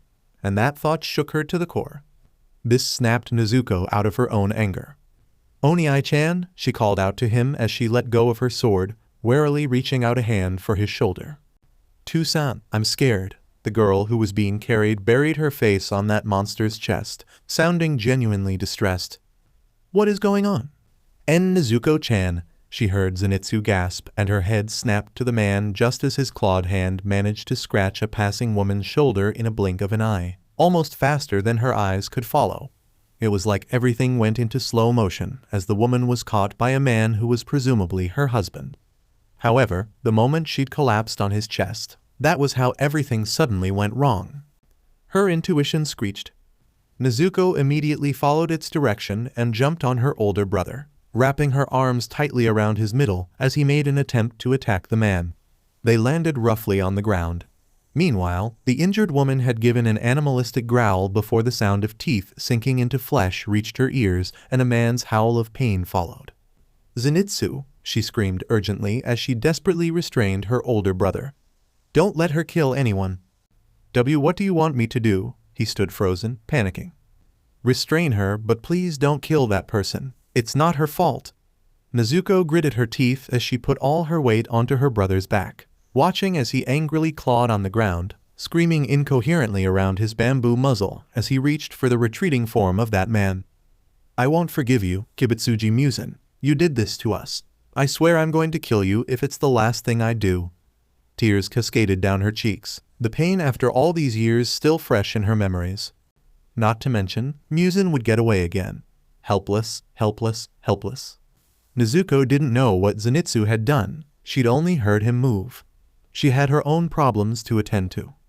For the past 2 years, she'd known that her brother hadn't been fully himself. It was sometimes painful to look at him the way he'd been reduced to such a state. But she loved him too much to ever think of him as anything but her brother despite it. It was now just sinking in that she had been so focused on her goals, on getting stronger and coming to terms with everything, that she hadn't really considered how her brother felt about everything. To see him so angry and in so much agony, to lose himself like this, she realized that her brother was suffering all this time as well. "Onii-chan, please," she pleaded as he tried to throw her off, but she'd used the strength of her total concentration breathing to keep him pinned down. He could overpower her any moment, she knew, so she needed to get through to him. "I know you're angry, I am too, but please, don't give in, fight it. I'm sorry for not knowing sooner. Of course, you're Onii-chan, there's no way you'd feel any other way." Her tears continued to fall as Tanjiro thrashed. "Don't let that man win." Someone was shouting, but it was a blur to Nezuko. Her brother needed her. "Please, don't give in to that anger. I'm still here. I'm still here, Onii-chan. We still have each other." She closed her eyes as she felt his struggle against her weaken. "Remember? We'll fight so we wouldn't lose anyone ever again. Please don't be angry anymore, Onii-chan." This time, her intuition hummed as her arms tightened around him. Those words from years ago, it might have been a dream, but those were the words she'd always known her brother would tell her. "Please, please, please. Breathe in, breathe out. One heartbeat." Tanjiro finally stopped moving. When she opened her eyes, Nezuko saw flowers. She blinked groggily as sunlight reached her closed eyelids, making her turn to her side with a small yawn. "Had a nice nap, Nezuko?" Her mother's voice suddenly sounded. Slowly opening her eyes, red eyes squinted to see her mother's amused face peering down at her. Her head was carefully settled on her mother's lap as gentle hands combed through her dark locks. What had she been doing again? Oh, after finishing patching up Takio's scarf and Hanako's haori, her mother had sat down with her and indulged her a few stories about her own childhood. Nezuko couldn't pinpoint the exact moment she'd dozed off. "I'm sorry for falling asleep," she murmured, curling up further under the thick blanket draped over her as her eyelids drooped. Of course, her mother was always so thoughtful, especially when it finally started snowing this winter. "Now, don't be like that," Kai chided quietly, amused. "You sound like your brother." There was a huff of exasperation, maybe. "Not really," Nezuko let out a long exhale as she slowly opened her eyes. "Of course," her mother sighed quietly. "Unlike your brother, you did get that temper from me.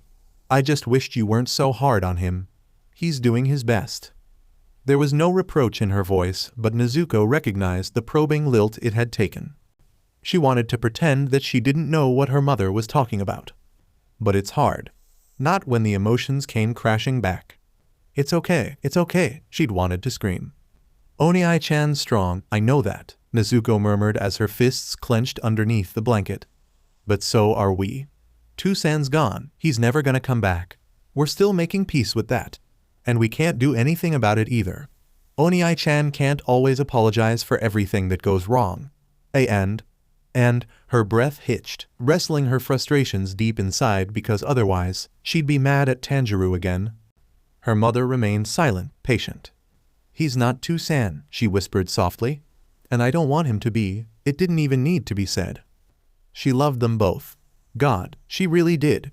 She missed her father too, so terribly much. But ever since she could remember, their father had always been sick. And with that knowledge came the expectation that he wouldn't be with them for very long. It also didn't help that he prepared them young for that inevitable outcome. Sometimes, this thought kept her up at night. Their father was strong, but they lost him too early. That he didn't get to be there enough for her younger siblings. And he isn't trying to be, Kai told her gently, a hand on Nezuko's shoulder. Your brother loves us very much, just like your father. However, you have to understand. Tanjiro, even as the eldest, is still very young just like you. You think he's strong, but even now, he's still heartbroken over your father's death.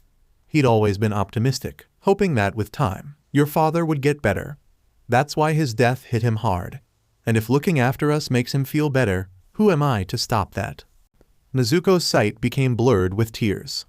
Sometimes, it was easy to forget that he's struggling too with the way Tanjiro shouldered everything.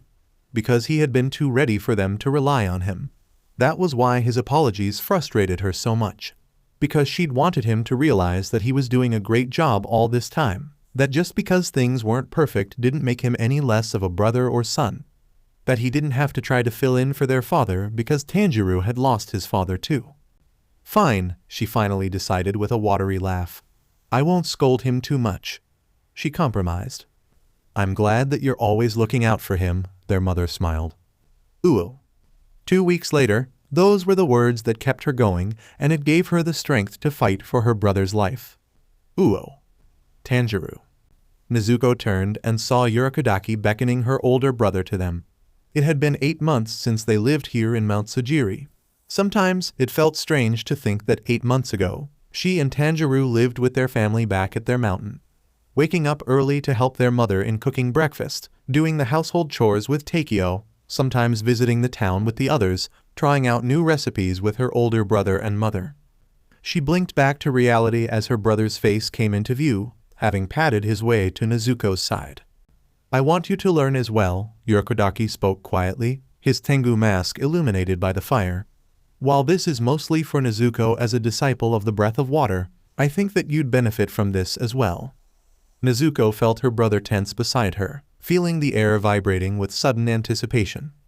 She felt grateful that he included her brother in some of his teachings. She could tell how much her older brother deeply appreciated the gesture, especially when it became apparent that Urokodaki knew a lot of things, not just focusing a lot on knowledge, but about surviving. Not only from demons but from the world in general. It reminded her deeply of their mother.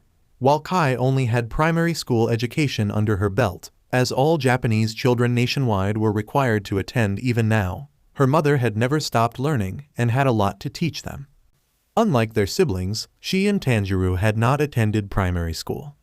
That was not to say they were uneducated, but they had been homeschooled by their parents. It was not surprising seeing as their family lived in isolation at the mountain, and the only school at that time had been by a dojo 2 mountains away. Once Takeo had been old enough, a new primary school had opened at the town near them, and their parents had deemed it safe for their younger siblings to attend. Initially, their father had thought to send them as well, but she and Tanjiro had instead decided to continue their homeschooling to help more around their home.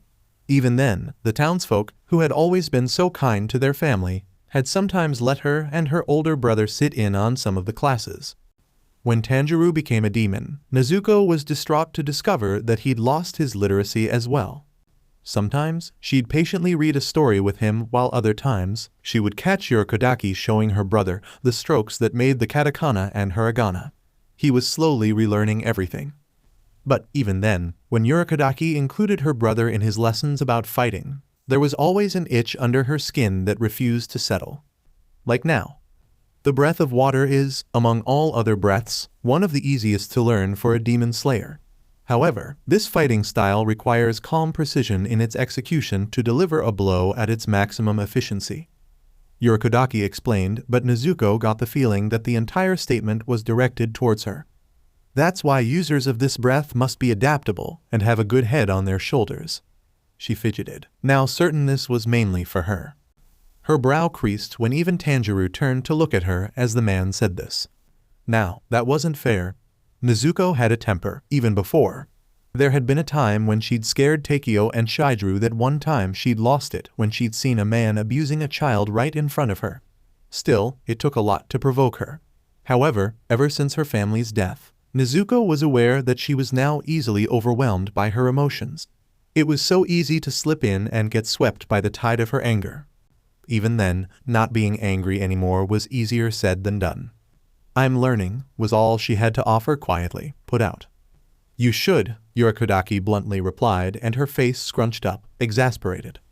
"Also, the breath of water is rather common. It's one of the most versatile breath styles out there. This makes it ideal for coordinated attacks. The style meshes fluidly with the other breath styles." The old man suddenly paused, as if weighing his options. "Because at the chance that you're facing an opponent you can't handle on your own, you need to fall back and work with other demon slayers. I mean this, Nezuko. You can't protect anyone if you end up dead. You can't protect your brother if you die," was what remained unsaid. She knew that what he was saying was true, but at the same time. "What if there are no other demon slayers around?" she countered immediately, fists clenched.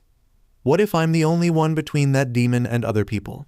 I can't just stand by and wait for someone to help me finish the job when lives could be lost." Her voice trembled with barely concealed weariness. She stiffened when she felt Tanjiro placing a hand above her fists, and she honestly didn't want to see the look on his face. "All I did was watch." "I hope a time like that never comes," the old man sighed, but it was a helpless sort of gesture. "But we both know it's unavoidable. When it does happen, survive for as long as you can, until help comes, because that's the only thing you can do." Though, he paused, as if just remembering. "But I don't think your brother would let it come to that," Urokodaki said quietly, and it was subtle, but Nezuko swore he was smiling behind that mask. "That's what I'm afraid of," she thought as she finally turned to her brother, his slitted eyes gleaming with determination. "Uo. Tomioka-san, I've been wondering," Nezuko paused, red eyes fixed on the man to carefully gauge his reaction. "That kid, he's the same age as me, isn't he?" she asked him quietly, her mind wandering back to that scene in the dojo 3 days ago. "You have to be more specific," he replied just as quietly, eyes closed as he sat cross-legged on the floorboards of the Engawa. Nezuko's intuition told her that he knew exactly what she was talking about. Right now, Tanjiro was with the other girls of the butterfly estate, following them around in his child form. After that spectacle with Maida earlier about her uniform, she felt that she might not get the chance to ask this again. It had been bothering her for a while. After all, that trial with all the pillars was still fresh in her mind. "You called him Takatu," Nezuko murmured, feeling a surge of annoyance just at the thought of that smug jerk. "He's the same age as me and he's a pillar." She was beginning to suspect that unless she spoke straight to the point, Tomioka would just stall. "Do you doubt his integrity as one of the pillars?" the man questioned, revealing icy blue eyes to stare at her. Her brows furrowed at his question. "No, it's just," she hesitated, suddenly unsure. "Then what is it?" he raised an eyebrow at her. "I lost my family 2 years ago to a demon, and right now, I'm a demon slayer," Nezuko said carefully in order to avoid misunderstandings this time. "So, he's the same age as me and he's a pillar. That means he's been a demon slayer for longer than I am." It was the way Tomioka's entire being seemed to still, avoiding her gaze, that told her he finally understood what she was telling him. "Takatu is different," the man replied almost unsurely, as if he couldn't find the appropriate word he was looking for. "He has natural talent. Only the Oyakata is aware of the circumstances of why he became a demon slayer. And you shouldn't pry," his tone told her. "It wasn't why I even asked in the first place," Nezuko sighed as she shook her head, feeling unsettled. It was easy to be aggravated with Takatu with the way he'd treated her that one time, but just thinking about him as a pillar at that age and what it meant, she found that she couldn't really hold on to that vexation. But it came up. What did he want with Oniai-chan, she wondered out loud. The other boy, surprisingly enough, didn't seem to be hostile towards her brother. Still, it wasn't like she expected her mentor to know the answer, but Tomioka still wouldn't look at her. Her intuition gave a low hum. Of course, he knows, she thought somewhat exasperatedly. Given that Takatu didn't care about them during the trial, the only thing that could have changed that was during the pillar meeting after she, Tanjiro and Inosuke had been kicked out. He, Tomioka's voice made her jump, having assumed that he wouldn't answer her. Has a unique condition. For some reason, Oyakata-sama thinks that your brother will be able to help him. She couldn't tell in his voice if he doubted this, but he didn't seem certain of it either. Then, she remembered. Gaze flashing with something unreadable. He's lying, her intuition had said. Still, thinking of Yubayashiki Kaguya, Nezuko got the impression that he was not one to do things without reason. So, there was obviously more to it than she was seeing. While he looked frail and was not obviously built to fight, there was just something terrifying about how expertly he'd handled that volatile situation. That calm confidence reminded her of someone. A voice of reason, of quiet determination. Once upon a time. Uo. Maybe, just maybe, they could help. When they meet Takatu again. If he kept quiet enough. Uo. Everything seems to be normal, Asahi, the doctor that Yorokodaki had finally called in to check on her brother, declared in bewilderment as he shook his head. Nezuko bit her lip, uncertain if this was something to be worried about.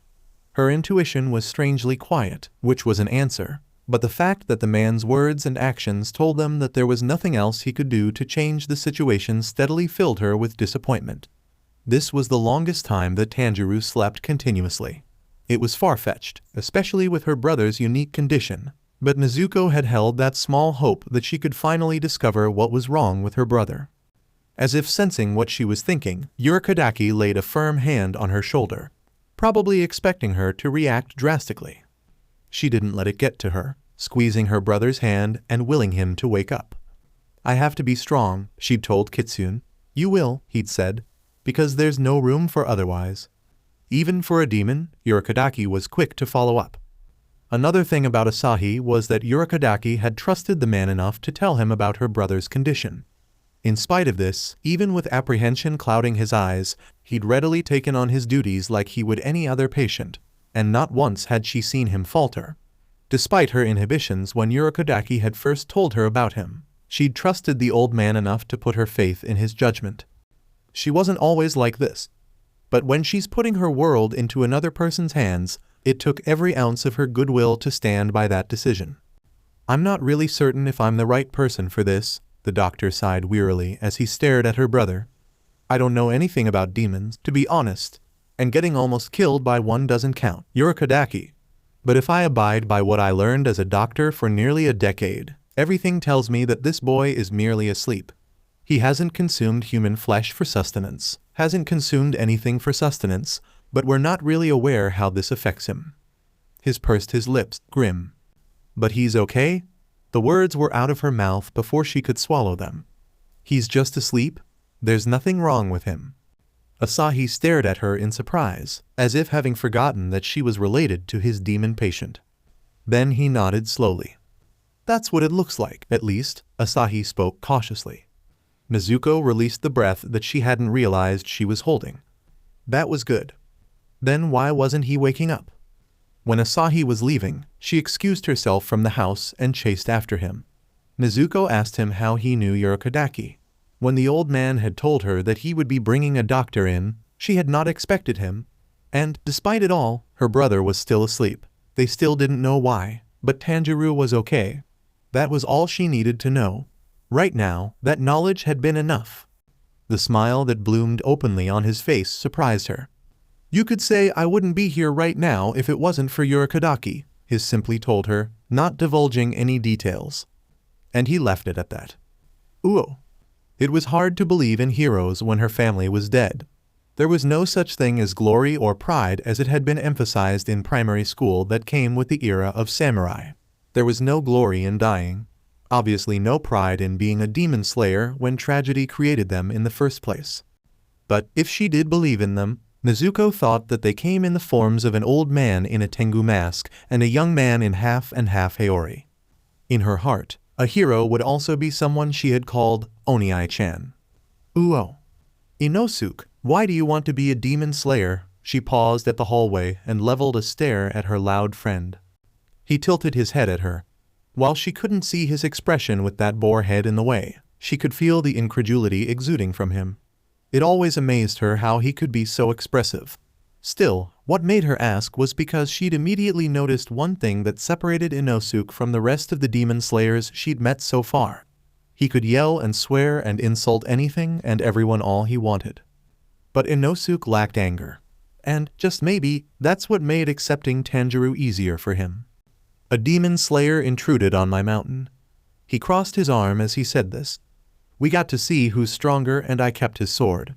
Then when I heard about the final selection and finally realized that demons are real, I couldn't just pass it up. After all, testing my strength against other opponents is what I enjoy the most. He laughed rather obnoxiously. Is this what you really wanted? Nezuko couldn't help but ask. Inosuke didn't answer her right away. But then, he must have heard something in her voice because he removed his boar head to properly look back at her. He was weighing her words, having sensed that she wasn't asking just for the sake of knowing. She was relieved that, for once, she got her point across and didn't come off as insulting. It wasn't like she was questioning his place in the demon-slaying corps, because she knew very well that he'd earned his place. And yet, I don't have any parents or siblings, Inosuke eventually shrugged, exhaling loudly through his nose as her chest constricted at his words. And I don't really have anything waiting for me back at my mountain. He then paused, unbothered before he scowled at her. You gotta stop always questioning things, Haruko. No one's always gonna give you an answer. Sometimes, you just gotta move because it's the only thing to do. Not everything needs a reason. He then proceeded to pinch her nose, making her yelp. Slapping his hand away from her face, Nezuko glared, especially when he huffed out a laugh. I didn't give up because that's what we can only do, an 8-year-old Tanjiro told her once. And he was right. She'd never thought about Inosuke's circumstance while growing up. He never had a home like theirs that their parents made sure was full of love. He didn't have people who would love him unconditionally. He wasn't angry because he lacked anything to lose. And that was the saddest realization she'd had. I'll take care of you, she declared promptly without thinking. Huh? He objected loudly, getting in her face with the deepest scowl she'd seen on him. Were you listening to me a while ago? Are you stupid? I'm doing fine on my own, Owa. What the hell, bitch? He glared up at her from where he'd crumpled on the floor as soon as she'd flicked him on the forehead. Okay, she hadn't meant to put too much power into that. Inosuke's forehead was going to bruise. Uo. Nezuko held her sword in her hands, the one that Hagenzuka had left for her earlier, that had been forged for her. 2 years ago, the thought that she would wield one had never crossed her mind. Becoming a demon slayer had never been an option for her back then. She would give anything for the chance to have her family back instead, even if it meant she'd lose this strength. But that had been before. And right now, she'd used what she learned and worked hard for so that other people wouldn't have to lose their family like she did. So she wouldn't have to watch anyone die ever again. Never again, her heart throbbed. Uo. She heard a familiar shuffling from behind her, able to tell instantly who it was before she saw him. Nezuko? Yes, Oniai-chan, she prompted without looking at him, focusing on folding the haori she'd patched up for Shidru. The one he'd had last year didn't fit him anymore, having complained how the slots though the sleeves made it hard for him to move. He paused, having obviously recalled her admonishment the other day. It's okay, she finally turned to look at him with a small smile. It was unfair of me too to say those things. But I meant what I said. Oniai-chan, you take care of us. But we want to do the same for you. We might not be at a good place, but we're getting there, aren't we? So, you don't have to apologize for anything. Because you're already the best brother and son we can ask for. She spoke steadily, not letting him get a word in until she finished speaking. This was something he needed to hear. Though, her eyes widened when he suddenly started to tear up, staring at her in something like surprise. Why would you say that? He choked out with a wobbly smile, obviously trying to lighten up the mood as he hastily wiped the tears that trickled down his cheeks. I was supposed to come here and tell you that I'll do better from now on. He sniffed quietly, wiping his face with his scarf. Now, Nezuko was glad that her mother had been thoughtful enough to bring their siblings with her down the river. What are you talking about? She stood up on her feet as she approached him, trying not to cry now too. I told you, didn't I? What's important here is now. As long as we all have each other, we can face the future together. Nezuko spoke gently as she used the sleeve of her kimono to wipe his face, realizing that their mother was right, and felt her eyes burn at the emotions surging through her at that thought. Tanjiro laughed. Then he pulled her into a hug. "You really are my sister," he declared proudly. "As if there's any doubt about that, silly Onii-chan," she hugged him back just as fiercely, tapping him on the back twice, then once because she wouldn't have it any other way. Uo. She and Tanjiro were 4 and 5 years old, respectively, as he let her climb on his back to reach for a peach. Her older brother was so strong. Uo. He burnt the rice again, and they still ate it. The tentative smile they got for it was worth it. Uo. Nezuko called out to her older brother as he ran around with Rokuta on his shoulders, telling him to be careful. Uo. Tanjiro holding her hand so she wouldn't get lost because she was so excited to explore the mountain. They still got lost. It was their father, frantic with worry, who'd found them. But she was never scared, because she had her older brother right there with her.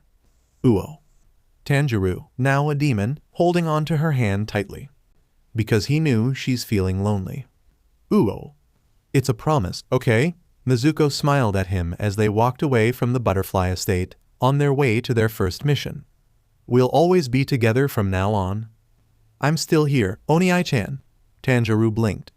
Nezuko's voice sounded so far away, but that was definitely her. However, she wasn't anywhere nearby. In fact, here wasn't where he'd been a while ago. He remembered the lights, the people, the festivities, Zenitsu, and then breathing in. That was the last coherent thought. Now, though, he was crouched down on his hands and knees on the frozen surface of a river. Looking around him, the place felt familiar for some reason. There was a wooden dock by the side, where a pair of wooden buckets lay forgotten while the tall imposing trees surrounded him. Despite the snow blanketing the land, Tanjiro didn't feel the least bit cold. Moving his gaze to the frozen water below him, his eyes widened. His clawed hands laid flat on the cracked surface where black tendrils of unknown substance seeped through the fissures and clung to him. Up to his elbows, up to his knees. Upon further scrutiny, he felt his body shake when he realized that the whole river seemed to be housing this dark element with this flimsy icy barrier as his only protection. He tried to move, but the cracks seemed to expand when he tried, so he stayed stagnant. What is this? He couldn't help it as dread started to fill him. The scent that steadily reached his nose was so foul that he could only grimace. However, he couldn't move his hands to cover his face, so he could only endure it. The longer the scent lingered was when Tanjiro finally remembered. A stench so rotten, so close, that he'd been so angry, so scared. Strange snapping sounds reached his ears and his gaze refocused on his predicament. The fissure lines seemed to stretch and the black substance seemed to spill further onto the widening crevices in order to climb higher, to his arms and legs, as he tried to carefully pull away without worsening the damage. However, it proved to be futile. He was confused. He was furious. He didn't know what was going on as he was consumed slowly, until a hand reached out and touched the cracks, the ice floor seemingly repairing itself with the dark substance receding with it. That was close, wasn't it? A voice suddenly remarked. Tanjiro stumbled back and landed on his rear as soon as he was released and came face to face with. Slitted burgundy eyes stared as it met similar colored eyes. Only, these ones were definitely human. In fact, his mouth dropped open in his surprise as he realized that he was looking at his human self. There was no other way. He tried to recall what little he could from how Nezuko had described him before everything. Burgundy locks that were gathered and tied up in a ponytail, blunt nails on calloused hands, and the absence of protruding fangs from under the other's lips. "Wah." The words seemed to be stuck in his throat, trying to make sense of the situation. "I guess you don't remember," the other Tanjiro sighed, sitting cross-legged in front of him. Since his voice was failing him right now, he settled for shaking his head. "On the day you were turned, you built this sanctuary." The boy gestured to the frozen river and their surroundings, throwing back his arms as he did so. "In order to contain this monster below our feet from taking over. Well, maybe built isn't the word for it, more like this place suddenly appeared. Right now, it's safe to say that intense negative emotions are capable of breaking this barrier." He sounded sad as one of his hands caressed the icy exterior of the river. Tanjiro watched as the black mass seemed to twist and writhe beneath the surface. What is this? His earlier question only repeated itself. It's the true demon within you, the other smiled at him gently, forlornly as if he fully understood Tanjiro's struggles. Maybe it's your instincts, or maybe it's because you were so desperate to protect Nezuko from yourself, but you completely separated it from you and locked it deep inside your consciousness. For the past 2 years, the more you get a hold of your sense of self, the thicker this barrier grew. There was a pause, a hesitation. Tanjiro could understand where this was going. When you fight as a demon, the thinner this protection becomes, was what the other boy finally said. I can't stop. I have to protect Nezuko, his mind whispered. I know, the ponytailed boy nodded ruefully, obviously hearing his thoughts clearly. But it's only fair for you to know the consequences if you go beyond. You've already ran away long enough from this. He shook his head almost resignedly. There was no explanation needed for that one. Tanjiro fully understood what he meant. Anxiously, his hand found the bamboo muzzle still hanging loosely by his neck, feeling anchored by what it represented. This was the symbol of his lack of need to consume human flesh, that he would never harm other people. Maybe some part of him still feared what he was capable of as a demon. Was this a dream? A message from his subconscious? Who are you? That sounds silly, coming from you? The boy stuck out his tongue playfully before grinning. After all, I'm still you.